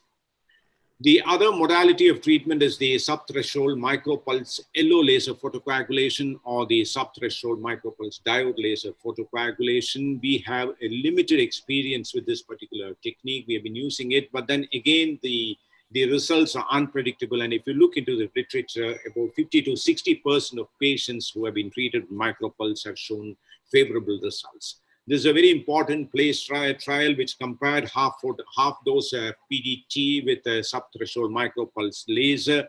And it clearly showed that PDT was far superior to micropulse laser in the management of chronic central serous choroidopathy. Therefore, my take-home messages as far as the diagnosis and management of recurrent CSCR and chronic CSCR is concerned is, one is the importance of multimodal imaging to diagnose and interpret chronic central serous choroidopathy. Detailed history is important. We need to look for risk factors, and modifiable lifestyle factors can be given a lot of importance in the management of central serous choroidopathy. Patients need a very close follow-up. OCT is an important tool for follow-up, and it's very important that in patients who are above the age of 50 years and in chronic disease, we need to approach these patients differently, and the role of OCTA and ICD angiography in this group of patients has to be overemphasized. Thank you. Thank you very much, Dr. Giridhar, for this very interesting presentation and excellent, comprehensive. Yeah. You have give us a lot of information really about CSR. Maybe there is some question in mind of our colleagues here. Dr. Patricio, if you have any question to Dr.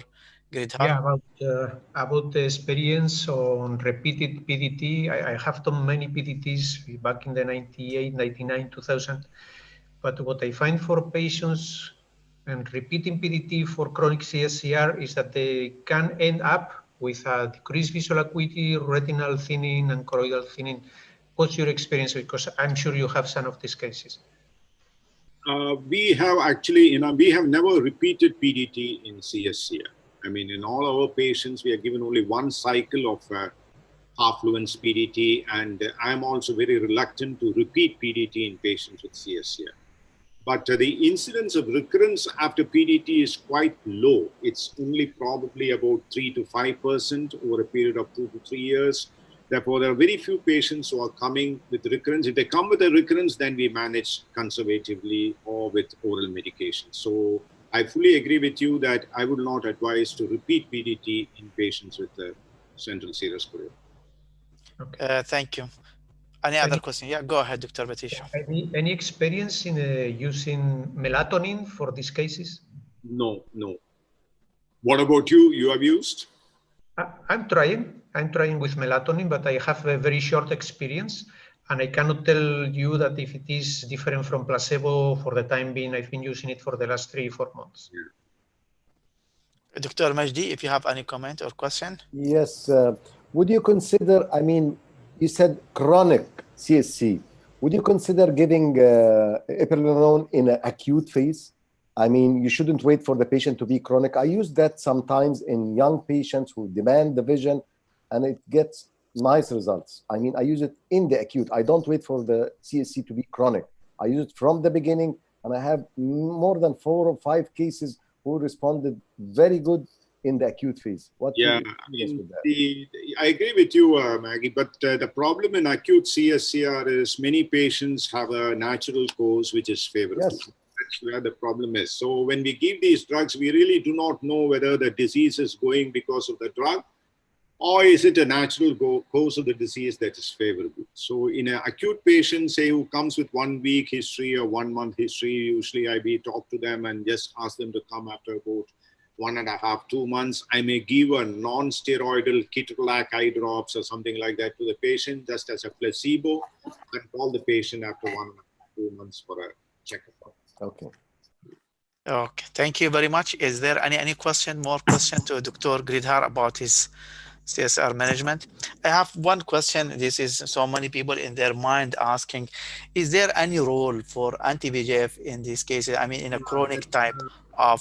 That's a good question, sir. I think anti-VEGF, there were some reports that anti-VEGF is effective in central serous chorioretinopathy. But I feel that those are the cases which probably were type 1 choroidal neovascular membrane. They were not classic central serous chorioretinopathy. Therefore, in classic central serous chorioretinopathy, I don't think there is any role for anti-VEGF because our knowledge, our understanding has improved so much over the last 3 to 5 years. So basically, now we know that those are the cases with type 1 neovascular network. Thank you very much. Yeah. Can I ask a question? Yes, you are there. Okay, I didn't see because you are mute and you are hiding your face, so I don't know that you are there or not. Dr. Giridhar, excellent talk. Very comprehensive and up to date. Just one quick one. Yes. We do see a lot of patients of CSC who are on steroids for the systemic reasons. And Yes, even after discussing with the internist and the physician is treating, we are not able to reduce the dose, like patients who are on SLE or things like that. Now, how do you approach patients like this? Yes, we want to reduce the dose, but if it's not possible, would you consider PDT as an option for these patients? Yeah. You can consider PDT as an option in these sort of situations. Early in the disease? Pardon? Early in the disease, or would you want to wait? No, you can wait. You can wait about 6 months. What I would suggest is in these sort of cases, you can try 1 cycle of focal laser if there is a leak and see what happens. And subsequently, we can consider PDT in case it is persistent. Recently, actually, I did in a patient like this about 1 year back. There was a patient like this with bilateral disease. I mean, the treating physician said he cannot stop the steroid. So finally, I did PDT, and after PDT, he's doing quite well. So it does work. I'm quite reluctant to do PDT because I thought even that may fail, but surprisingly, PDT works. So that's an option that we can consider in these sort of situations. Does it reduce recurrence? Because they have to still be on steroids. No, it will reduce recurrence. In spite of the fact that he is on steroids, it reduces recurrence. Okay. Thank you. Thank you very much. Thank you very much, Dr. Gridhar, for this presentation, and thanks for all comments from the panelists and questions. We will go now for our also guest speakers, Dr. Shobhit Chawla, and we are proud that and honored to be with us, and he will present about post-catarrhal cyst macular edema.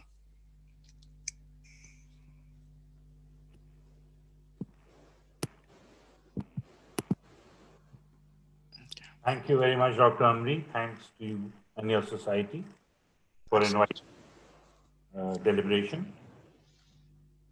So post-cataract cystoid macular edema was initially reported way back in 1953 and 1966. It is a pathological response of the retina consisting of fluid accumulation in the outer plexiform and inner nuclear layer of the macula that results in the formation of cystic spaces. It's cystoid, not cystic, since these spaces are not lined by any epithelial cells. A moderate increase in macular thickness does occur between the first and sixth week after cataract surgery and has no significant correlation between that and the visual acuity. The pathogenesis is necessarily vitreomacular traction and inflammation, incomplete posterior vitreous detachment, anterior to posterior traction on the macula, and development of cystoid macular edema. With inflammation, can be ischemia and inflammation, intravitreal cytokine release, increased permeability of retinal vascular endothelium, and development of cystoid. The pathway, this is the same pathway which you would see when topical prostaglandin is being used. There is an initial intracellular fluid accumulation in Mueller cells, which rupture to form cystoid spaces. The post-operative risk factors are, it is more after posterior capsular rupture. Other procedures like penetrating keratoplasty, buckling, PRP, and VR surgery rebound edema after epiretinal membrane surgery. High-risk cases are history of cystoid macular edema in the fellow eye, ruptured PCV, complicated prolonged surgery, uveitis, diabetes, venous occlusion, ARMD, and topical prostaglandin use. In various modalities of cataract extraction, we find that those modalities, the more modern modalities like phacoemulsification and femtosecond assisted cataract surgery show significant decreased incidence because maybe the time taken is less and there is less disruption of the blood retinal barrier. In anterior chamber IOLs, the incidence is higher, and many times when we see that the AC IOL has been inverted and not put correctly and is rubbing on the iris. Iris fixated IOLs, it's also higher. In eyes which are predisposed with AMD, there can be a higher incidence, and I like to do an ICG in these patients if it's there to exclude any element of polyps or branching vascular networks, at least in our scenario in India. So the incidence is low in uneventful cataract surgery, more in males. In diabetic retinopathy, in the presence of diabetic retinopathy, it is definitely higher. Diabetes mellitus, even in the absence of DR, has been shown to almost double pseudophakic CME incidence rate. The incidence of CME post-cataract has also been reported with eyes with DR. And we all know the clinical features, which are decreased visual acuity, metamorphopsia, micropsia, and central scotoma, can be very easily diagnosed on a good 90D examination. And that's something which I take my fellows to do in all cases of macula, rather than jumping onto OCT and fluorescein. Small intraretinal and intracystic hemorrhages may be seen. There may be microaneurysms. Post-cataract surgery, vitreous cells and flare and ruptured anterior hyaloid face. OCT is, of course, diagnostic and can be seen. It also is important visualizing any vitreoretinal interface to see role of vitreous traction. Fundus Autofluorescence angiography is definitive, and we do it in quite a few cases, especially if they are non-responsive. We may not do it in the first visit, where an OCT may suffice. And you see, rupture of the cyst may lead to lamellar macular hole, and prolonged CME may induce atrophy of macular receptors. So it's important to treat it early and recognize it early if it is persistent. And post-op visual visual acuity is not always the recovery is not only the only marker, but contrast chemistry has become an important factor. The American Academy of Ophthalmology has tried various modalities, and there is no evidence that benefits of NSAID therapy could not be obtained with equivalent of a corticosteroid. And both in conjunction have not been normally advocated. We normally like to start our patients on NSAID and most commonly Nepafinac, because that has a good, it builds up with chronic use. Nepafinac over 2 weeks, 3 weeks use builds up a depot in the sclera, as it is well known, and has a sustained effect also. Corticosteroids can also be used, and because they suppress macrophage activity, decrease intracellular and intercellular edema, and decrease lymphokine activity. So topical drops, posterior or subtenon injections, intravitreal implants, and at various, rarely a pulse therapy or oral may be needed, but no, normally it's good enough to use topical and or in intravitreal implants. Subtenon injections offer an alternative to deliver relatively high doses of corticosteroids to the eye with lower risk of systemic complication, but you can have persistent intraocular pressure and intraocular penetration also side effects. Carbonic anhydrase inhibitors have also been used. Laser vitreolysis, where there are vitreous tags in the anterior chamber or going into the wound.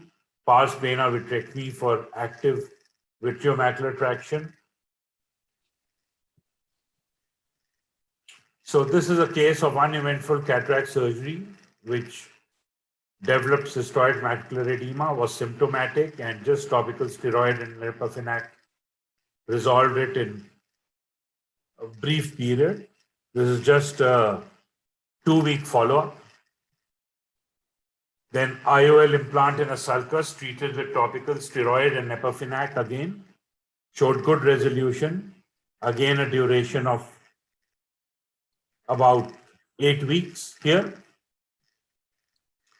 Uveitis, uneventful cataract surgery using a pupil expanding device. The patient had severe cystoid macular edema. 2 months after, needed 2 months of topical steroid and Nepafinac therapy. It can be recalcitrant at times, and then I personally like to use the dexamethasone implant. As you can see here, the central macular thickness has not gone down that much, but the visual acuity has improved after dexamethasone implant. So persistent edema with post-op decreased visual acuity, I like to do an OCT. If needed, FFA. If underlying AMD is there, I might do an ICG also. Institute therapy, topical steroids and NSAIDs for 6 weeks. Repeat visual acuity, and if I have persistent, I would like to look at the cause and treat it. Definitive management of coexistent entity. If just persistent CME is there, response to treatment continue 4 or 6 weeks. Persistent non-responsive, consider dexamethasone implant. Thank you very much for your kind attention, and thank you for the opportunity to present in your society. Thank you very much, Dr. Shubit Chawla, for this interesting and excellent comprehensive talk about the cystoid macular edema. Maybe there is a lot of questions about this topic because there is a lot of things to talk about. I will start with Patricio. Go ahead. Thank you. Yeah, Dr. Chawla. You do the perfect cataract in a person, and after 4 or 6 weeks develops this Irvine gas syndrome. Are you planning the next eye with some different medication pre-op or immediately post-op? Maybe intravitreal? I will definitely start the patient on pre-op Nepafinac or an NSAID a week before, and I'll make sure he's not using on any topical prostaglandin. If that is so, I will discontinue it for at least 2 weeks before I take up this eye, because the washout of topical prostaglandin takes up to 2 weeks if the patient is on anti-glaucoma therapy with topical prostaglandin analogs. Thank you. Any other question, Dr. Patricio? No, it's just more a semantic question. In a diabetic patient, you Yes. operate on cataract and develops macular edema after again, 1 month, 6 weeks. How can you differentiate if it is diabetic macular edema or if it is an Irvine gas syndrome, if the cataract went uneventful? I think you should just give a trial of, definitely do a fluorescein angiography, look for the microorganisms or intraretinal microvascular abnormalities. And if you feel that he's not responding, go ahead with anti-VEGF therapy. In fact, if we find that there is a little indication, we many times of such an incidence and patient has some features, we do anti-VEGF therapy prior to taking him up for cataract surgery, or combine the same with an intravitreal dexamethasone implant or anti-VEGF.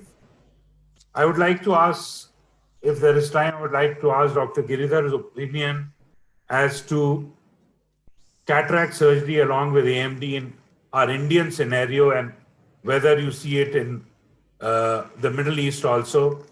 Many patients show an increase, and these are the patients we many times end up doing an ICGM to rule out any other feature, especially if they have Rpe abnormalities and there is an increase in cystoid macular edema, bumpy Rpe, increase in cystoid macular edema post-cataract.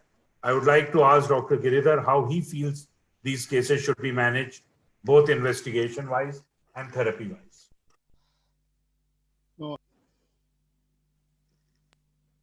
Number one is, that's a very important question. I mean, there is coexisting retinal disease. So number one is, what I tell my colleagues is that when we advise cataract surgery in these situations, I think we should make sure that really the cataract surgery is necessary.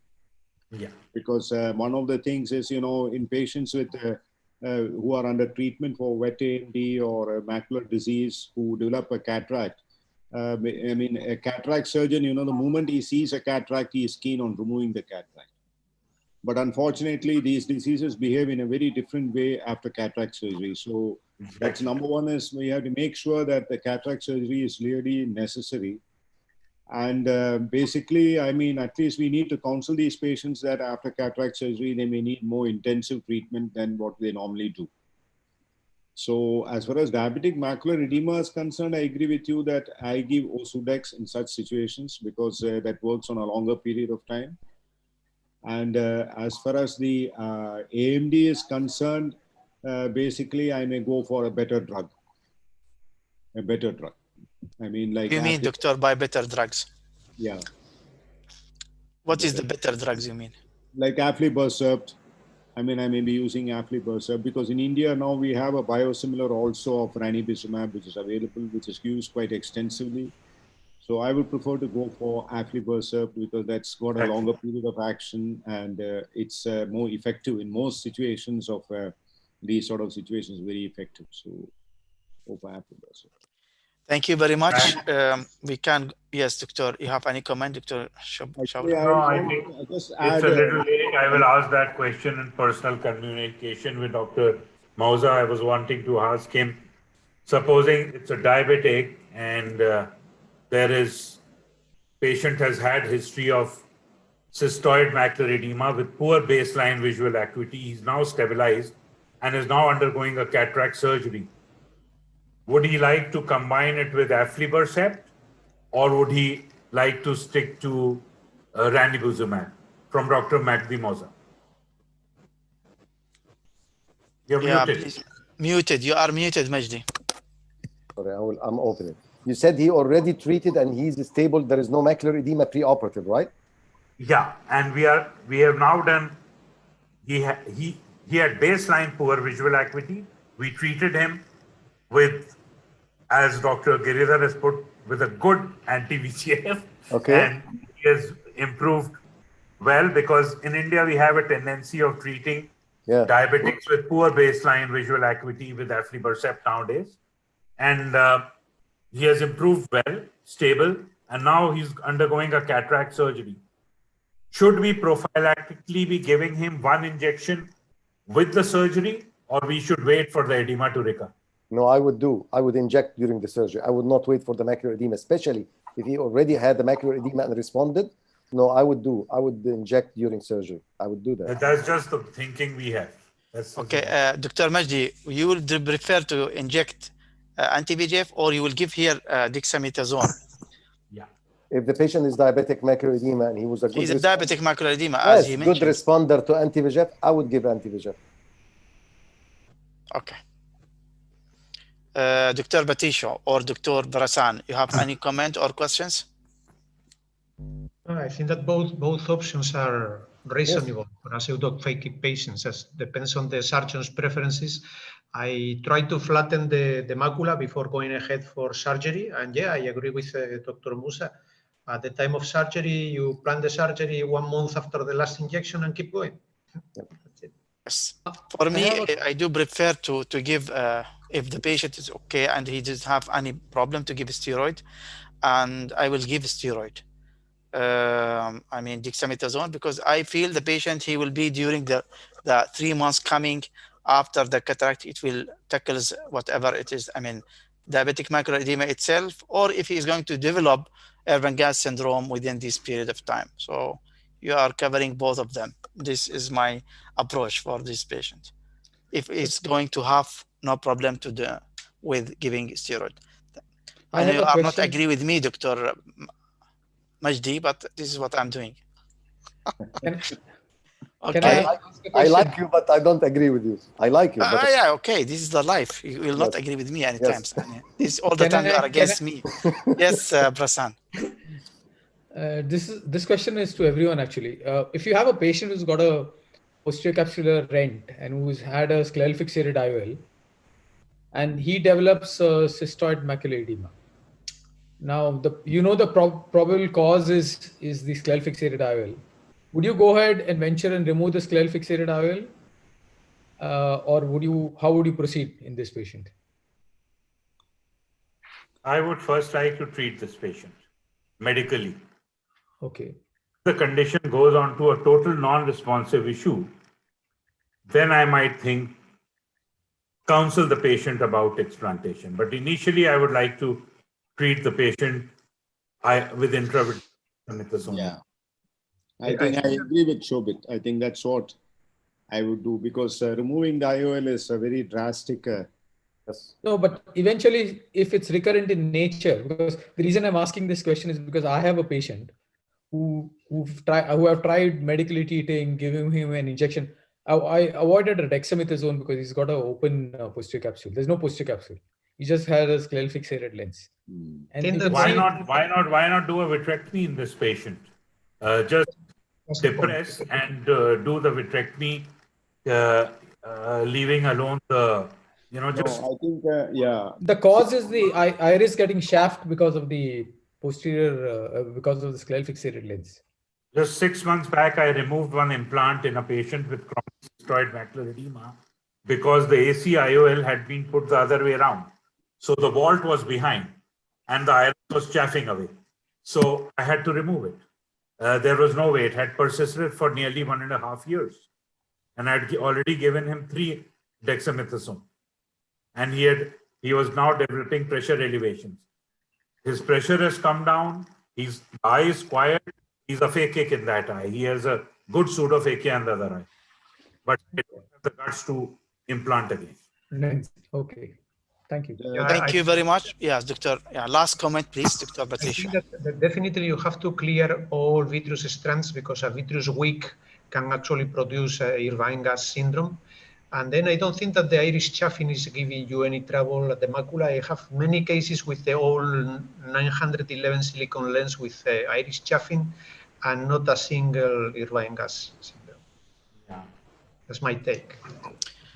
Okay, thank you very much. We are having actually the last talk, it will be by Dr. Majdi, but we have several questions, most of them to also, we need to finalize these questions. So, but I need only a very fast and short answer, please, if you don't mind, so that we can finish on time. There is a question, OCTA can differentiate between active, I think, choroidal neovascular membrane from fluid only around the scarred membrane. I think maybe this one was question maybe to Dr. Vishali, but anyone can give a short answer about this one? What's the question? Does, I mean, OCTA can differentiate between active choroidal neovascular membrane from fluid only around scarred membrane? Means if you have fluid only around a scarred membrane and an active CNV, can you differentiate with Octa or not? Yeah, with OCTA. OCT does not give you activity, gives you flow, but not activity. It flow within the vessel wall. Activity That's what we doesn't need. mean Okay. anything for OCTA. Thank you, Doctor. Okay. This is a question to Dr. Megdi. This is from Dr. Sheikha Noura Al-Qasimi from Abu Dhabi. I think Dr. Megdi, you know her. She is in SKMC, dear colleagues. So thank you, Professor Megdi, for the great talks as usual. Why vitrectomy is the last favorable option to you? What is your opinion in DME with VMT? I think it's question very direct. Yes, but I didn't say vitrectomy is the last option. Vitrectomy is the first option when you have a vitromacular traction, like anteroposterior traction or tangential traction. But some of the literature is speaking about vitrectomy in persistent diabetic macular edema without vitromacular traction. Okay. But why I don't. It is the last favorable here? I didn't say it's the last favorable. I put it as a last option in treatment persistent diabetic macular edema without traction. But again, it has no role. I don't think it has a role even in, because we have a lot of cases who did vitrectomy and we still get recurrent diabetic macular edema. So in the era of Ozurdex and Iluvien, I don't think vitrectomy is a good option in cases of persistent diabetic macular edema, in spite of what is in the literature about oxygenation, removing the vitreous, separating the vitreous from the retina, because we have a patients with total PVD and they still get recurrent. Not like all days the vitreous has a role. No, we still have a patient with vitrectomy and they still have recurrence. So I put it in the last result because it is in the literature saying that vitrectomy could be an option in persistent diabetic macular edema if they already had antivirgins. Thank you, Dr. Majdi. Okay. Does triamcinolone injection have same role like dexamethasone? So triamcinolone and dexamethasone. Shorter action. Sorry? Triamcinolone has got a shorter action, I said, when compared to dexamethasone. More risk, more incidence of glaucoma, more incidence of cataract. But at least we have stopped. We hardly use triamcinolone. I know, but it's almost the same action. Actually, it's almost the same. Shorter period, but it's also a lot of complications. Okay, so it is the same. The question was about the role. So it has the same roles, but it is we have different more complication with this medication rather than the others. Can we discuss if there is update in the role of anti-VEGF in acute or chronic? I think I asked you this question in era of ACTA. Acute or chronic, I think what? Dr. Girard, you have answered this one. Acute or chronic what? CSR. Oh, okay. No, that we already answered that question. We already answered. That's why I have said, So annual study predictors for the fellow eye to develop CSR, example, choroidal thickness. I didn't understand. Yes, because annual study predictor for the fellow eye to develop CS. So I think basically the choroidal thickness in fellow eyes of CSCR is all. I mean, most patients with CSCR in one eye have increased choroidal thickness in the other eye. So if you ask a question whether there is a possibility of the disease coming in the other eye, yes. But other than that, I don't think that there is any other predictor. Okay, this I think I thought, Doctor, for you, Dr. Gridhar, because you're asking about bilateral CSR and bland BDT. How do you do bilateral BDT, same sessions, or? We do it. We do it same session, one eye, and then immediately treat the other eye. Okay. Is there any other one do in a different way? Dr. Patricio? Okay. No. All the bilateral cases I have done, same day, same sitting. Okay. Immediately one. Okay, because before I didn't mention the name because it was not showing any name. So now here, Dr. Fawaz Al-Zwemil, any experience with rifampicin? No, I have not used it. Anyone have any experience with Dr. Majdi? I did long time ago, but I didn't find any results, by the way. Okay. Okay. With glaucoma medication, do we have side effect as having cystoid, right, Central in serous. macula, CSR in macula? Yeah. Not CSR. You can Not CSR. It's macular edema, cystoid macular edema. Yeah, he's Yeah. written having CSR in macula. No. No, no. Cystoid macular edema you can get. In macula, not my, yeah. Okay. Yeah. Okay, thanks for this one was the question. So now we can go to the last presentation. I think Dr. Fahad, he is not attending, apologize. Let us go, Dr. Majdi, with your last presentation. Okay. And last presentation, I think, Dr. Majdi, it will be About retinal pigment epithelium detachment. yeah, pigment epithelium detachment, PED. Yes, this is the one you gave me. I mean, I never thought that you will give me this talk, but Because I like I like this topic, Dr. Majdi. I want to hear it from you. You want to hear it from me? Okay, close your phone, please. Retinal pigment epithelium detachment, it's an interesting topic, and I had this 5 years ago, but I have to update it yesterday because a lot of things have changed since 5 years. Let's speak rapidly. What is the retinal pigment epithelial detachment? We all know that the pigment epithelium and Brooks membrane are adherent, but separation of the retinal pigment epithelium from the underlying Brooks membrane, this is what we call retinal pigment epithelium detachment. How do we see it? OCT now and fluorescein. We used to see fluorescein like pooling of the dye in a certain space, which increases in intensity, but not in size. So it's a diffuse hyperfluorescence with progressive pooling in a fixed space. It does not increase in the size, but increase in the intensity. And OCT gave us a very good clue about the elevation. It's a sharp elevation of the retinal pigment epithelium with underlying clear fluid. So it's actually a separation of the RPE from the underlying Brooks membrane. Nowadays, we have this sign, call it double layer sign. We see each layer separately. And this is what is new in retinal pigment epithelium detachment. This is a huge retinal pigment epithelium detachment, and sometimes we used to see small, medium, but huge one like this. We'll speak about it in a minute.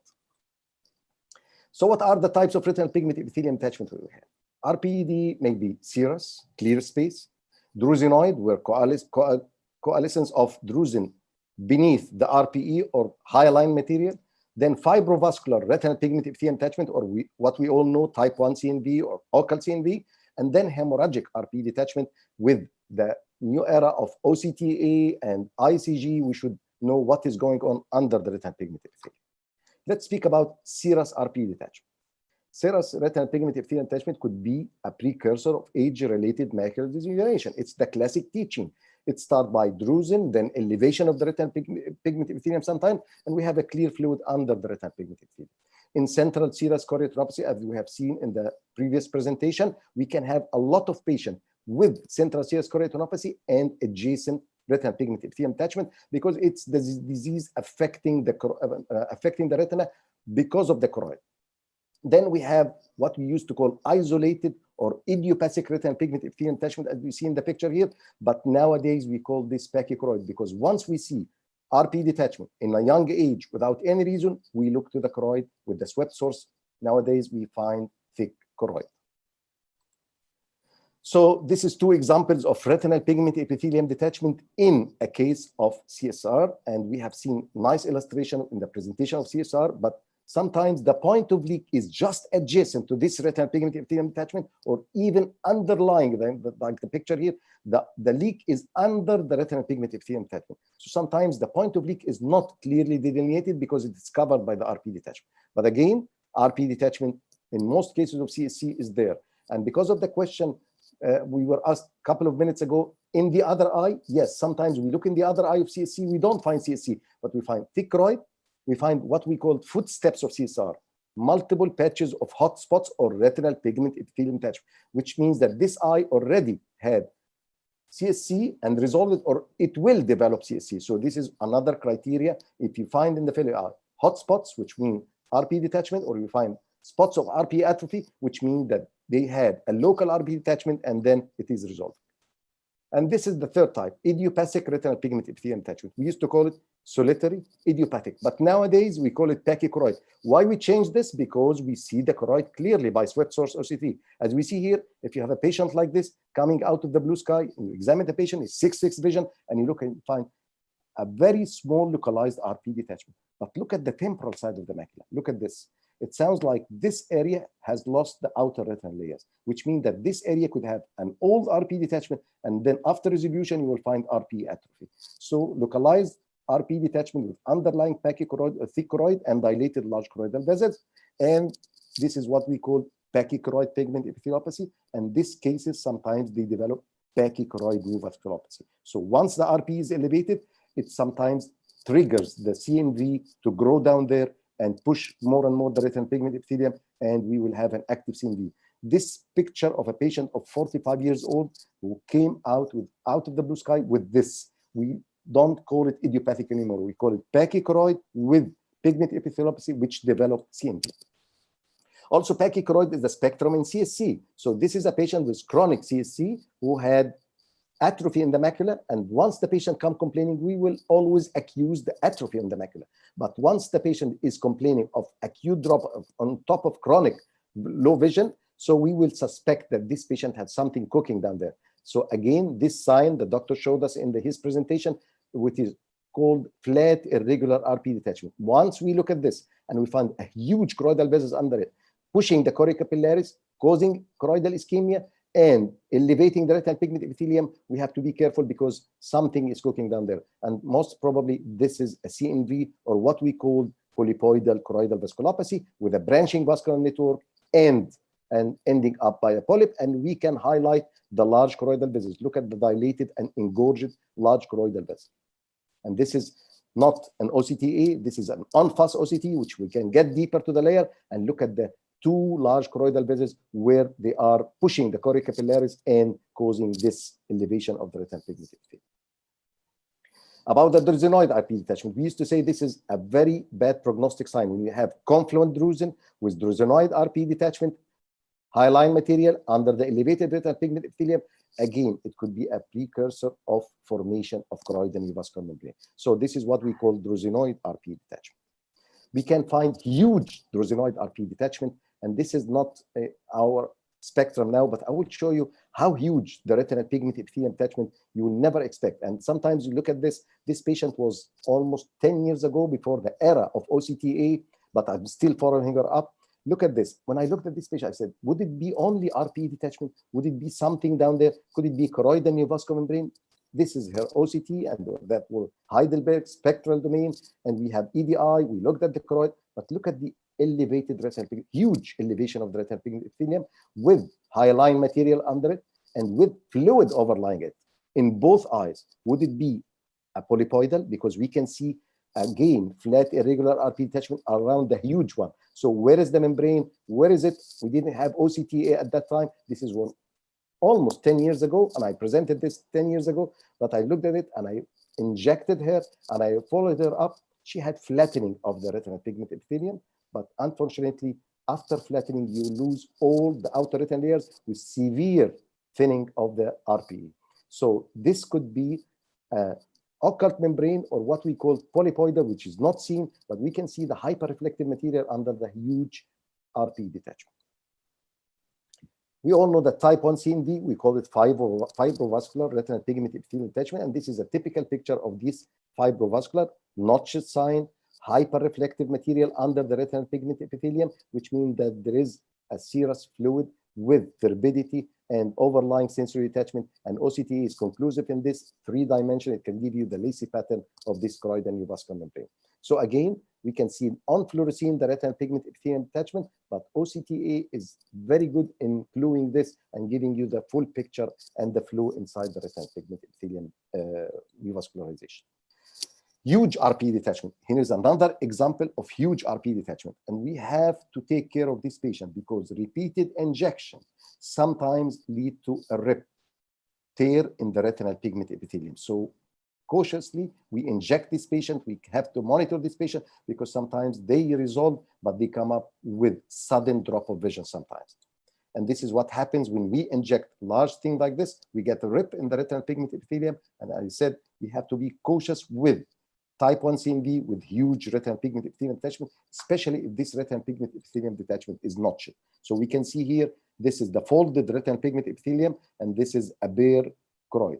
So we can see the rip here, and the retinal pigment epithelium is folded. That's why it's hypofluorescent. And this is the choroid and pooling of the dye through the beroofed retinal pigment epithelium.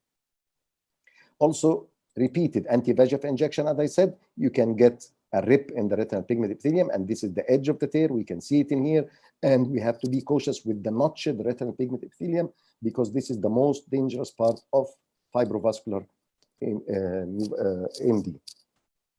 The last one I'm going to present is the hemorrhagic retinal pigment epithelium detachment. We used to look at this hemorrhagic, and we used to not be able to see what is underlying because of the shadowing of this dense sub-RPE hemorrhage. But nowadays, with the sweat source OCT, I think we can penetrate through this. But this is blood under the retinal pigment epithelium detachment, and the signal from the underlying structure is completely noised. We don't see it, but we anticipate because of the fluid, because of the hemorrhage, that there is choroidal neovascular membrane down there.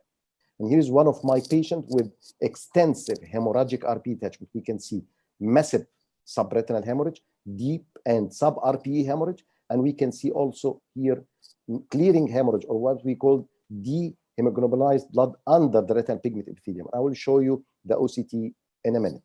Look at the OCT. Where is the choroidal neovascular membrane? It's very unusual. And unfortunately, we don't have ICG in our country. So we have to rely on OCTA. And look at this. I have to take OCTA in the center. I have to take OCTA in the peripapillary area, because we always know that PCV always is formed in the peripapillary area, but it doesn't prevent that PCV can be even in the macular area. So this is a branching vascular network ending by small polyp. This is a huge branching vascular network ending by large polyp in the peripapillary area. So we have two components, one under the macula and one in the peripapillary area. So again, this is a polypoidal choroidal vasculopathy with a branching vascular network with multiple polyps, and it can lead to this hemorrhagic retinal pigment epithelium detachment. Would this patient respond sometimes? I think they will. This is another patient of mine who had huge retinal pigment epithelium detachment with massive hemorrhage underlying, exudative detachment surrounding, and after repeated anti-VEGF injection, we can say that the retina is flattened, even the RPE is flattening. We didn't get any rip or tear, but still the visual prognosis is not that good because of the massive hemorrhage in the macular area and destruction of the outer retinal layers. So again, they respond, but we have to be meticulous and careful by repeated injection in these patients. But again, once you see hemorrhagic retinal pigment epithelium detachment, you have to anticipate polypoidal. You have to be careful to look for this polypoidal, and you can find it by OCTA. But sometimes OCTA at the time of presentation with this marked elevation, you'll have a lot of artifact. But I did many OCTA to get this branching vascular network. And after flattening, it's easier to delineate this branching vascular network. So it took me about 10 or 12 times to repeat the OCTA for this patient to delineate where is the polypoidal lesion. And after flattening, it's easier, much easier to find out where is the branching vascular network. It's completely dry with like a trunk appearance. There's dead tree. There is no more activity in these cases. So my take-home message is RPED is a prominent feature of many chorioretinal diseases, as we have seen: wet AMD, dry AMD, CSC, pachychoroid, PCV, and development of CNV has been associated with long-standing PED. And nowadays we can see any patient with flat and irregular Rpe detachment, we suspect that there is a choroidal neovascular membrane down there. It doesn't matter if it's a PCV or early CNV, but you have to check any flat irregular Rpe detachment. And it's very important to identify specific feature and nature of the detachment of the retinal pigment epithelium and to establish accurate diagnosis and treatment plan to avoid complications as we see like the rip in the retinal pigment epithelium. Thank you so much for your listening. Thank you very much, Dr. Majdi. This is what I was waiting to listen for you. It's I hope I satisfied you. I hope I satisfied you. Excellent, as usual. There is no doubt about that. Thank you. Thanks a lot. And we are sorry for dear friends in India, Dr. Shobit Chawla and Dr. Gridhar. It is too late for them. I know it's now around 1 o'clock midnight. So we want to, if they want to leave, it will be okay for us. It's okay. Thanks a lot, Thank you Dr. very much Shobit. for Thanks a lot, Gridhar. Good night. We'll see you, inshallah, other session in the next day. Thank you very much. Thank you, everybody. Thank you very No, much. not for you. Thank Majdi, you you, are not Doctor. going. I'm talking staying. I'm staying. Yeah, you are staying. This is only for India. Only excuse for India. I didn't have my dinner yet. That's why you have to wait. Okay. Okay, Doctor, I know there is a lot of question in mind, Dr. Patricia. Please go ahead. No, Patricia is my friend. He was not going to ask me anything. Yeah, he'll ask you only one question. I completely agree with Professor Makti. I mean, RPE are still challenging in the 21st century, and we are without any power, just watching how the RPE flattens many times and leaves behind an area of chorioretinal atrophy, and the patient gets legally blind. Yep. So I wish we could treat this many times seen RPEDs with no choroidal neovascularization underneath, that we cannot do anything for them. And that's one of the take-home messages. If you cannot identify any choroidal neovascularization, you should not treat these cases with anti-VEGF. What do you think, Professor? I totally agree, because I spend many times in this patient doing OCTA. If I have an ICG, I would do it in a second, and I would find out if there is anything down there like a plaque or CNV or hyperactivity. But in our country, I use OCTA, and I spend a lot of times with this patient. You know how much bed fixation they have, how much elevation of the retinal pigment epithelium, how much artifact we have. But once I find any clue that there is a CNV down there or a PCV, I would start treating this patient. Otherwise, it's a risk to treat this patient. And telling you the truth, the patient I showed with the huge retinal pigment epithelium detachment, I injected her for 3 times. She did not improve. But after 6 months without treatment, she flattened. But she lost the vision. She has counting finger in one eye and 660 in the other eye. Yes. I think this is the challenging how to treat this patient. This is the problem of dealing with pigment epithelium detachment, retinal pigment epithelium detachment. Okay, Dr. Brasani, if you have any questions, if you are still there. Anyway, just this is an announcement for dear friends and participants. Thanks for them for staying with us for the whole day today from 5 o'clock till now. Thanks for all of them. There is a lot of people, they are listening to us now here, and there are different sessions. We reach our registration 2,000 by 2,000 attendees in different sessions. Thanks for all of them. We are having many attendees in Facebook and YouTube. Thanks for all. And tomorrow we'll see you, inshallah, by 3 o'clock UAE time. We'll start our session, and we have a very interesting sessions. We wait to see you all there, inshallah. For the time being, I would like to thank you all. Thanks, Dr. Majdi. Really, all the times I am pushing and behind you. I would like to apologize for any inconvenience. And only one time I will apologize, not every time. My dear friends, Dr. Patricio, it's my pleasure. It's to be with us. Thanks also, Prasan, Dr. Shaula, and Dr. Gridhar, Dr. Vishali. We missed Dr. Fahad Kohel. I don't know what happens. He couldn't be with us today in this session. Maybe we'll see him in the other. I hope that he was with you in OCTA. He was there, and he stayed to the end. But probably had something. Maybe you have something to do, and there is something in the work. And I don't know. There is questions, Dr. Majdi. I don't know how to prevent rip of PED. See? You can put your thumb on the retinal pigment epithelium, so you flatten it without intravitreal anti-VEGF. It's inevitable. I mean, but be cautious. In these cases, I don't do loading doses. I give one by one. I give one injection and see the response, another injection and see the response, and follow up the patient meticulously. Every month I do OCT for him to see how flattening it is. If any sign of notch, increasing the notch in the fibrovascular Rpe detachment, I would pray for that the rip will not fall. But with all these precautions, still you can get a rip of the retinal pigment epithelium. But again, be cautious. Don't give 6 loading doses. Give one by one. Once the retina is flattened, you should stop injection in this patient, because you can win or lose depending on how many injections they give. But again, no way to prevent. It's inevitable in some cases, and you'll never anticipate which one will have. Thank you, Dr. Majdi. That question was from Dr. Abdelbari Al-Sharif. Thank you, Dr. Abdelbari, for these questions. Are highlighting a very important point, actually. Regarding the previous topic, which non-steroidal anti-inflammatory you prefer in both cataract CME, Nevinac or ketorolac? We don't have here ketorolac, Dr. Patricia, right? We are having only Nevinac, right? We have of these two, we have Nevanac, yeah. Nevinac, yeah. Yeah, I have experience with ketorolac anyhow from Spain.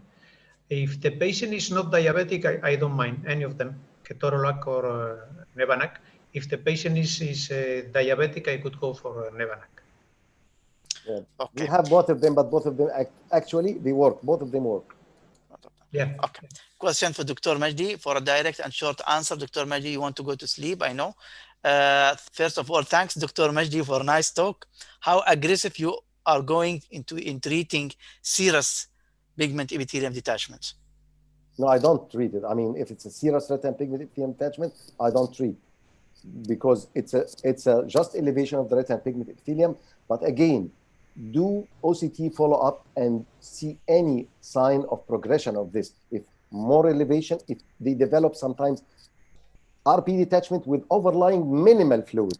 Sometimes you get serous detachment overlying the Rpe detachment. So it means that there is something leaking from the under the retina, and sometimes you miss a choroidal neovascular membrane. In these cases, once I find the Rpe detachment is progressing or patient is developing subretinal fluid, I would do OCTA to delineate any sign of CNV. Probably these patients would have a polypoidal, not a CNV, and sometimes it's very tiny. It doesn't show any manifestation at the beginning, so OCTA could be a clue in this case. But I would never treat a patient with only retinal pigment epithelium detachment.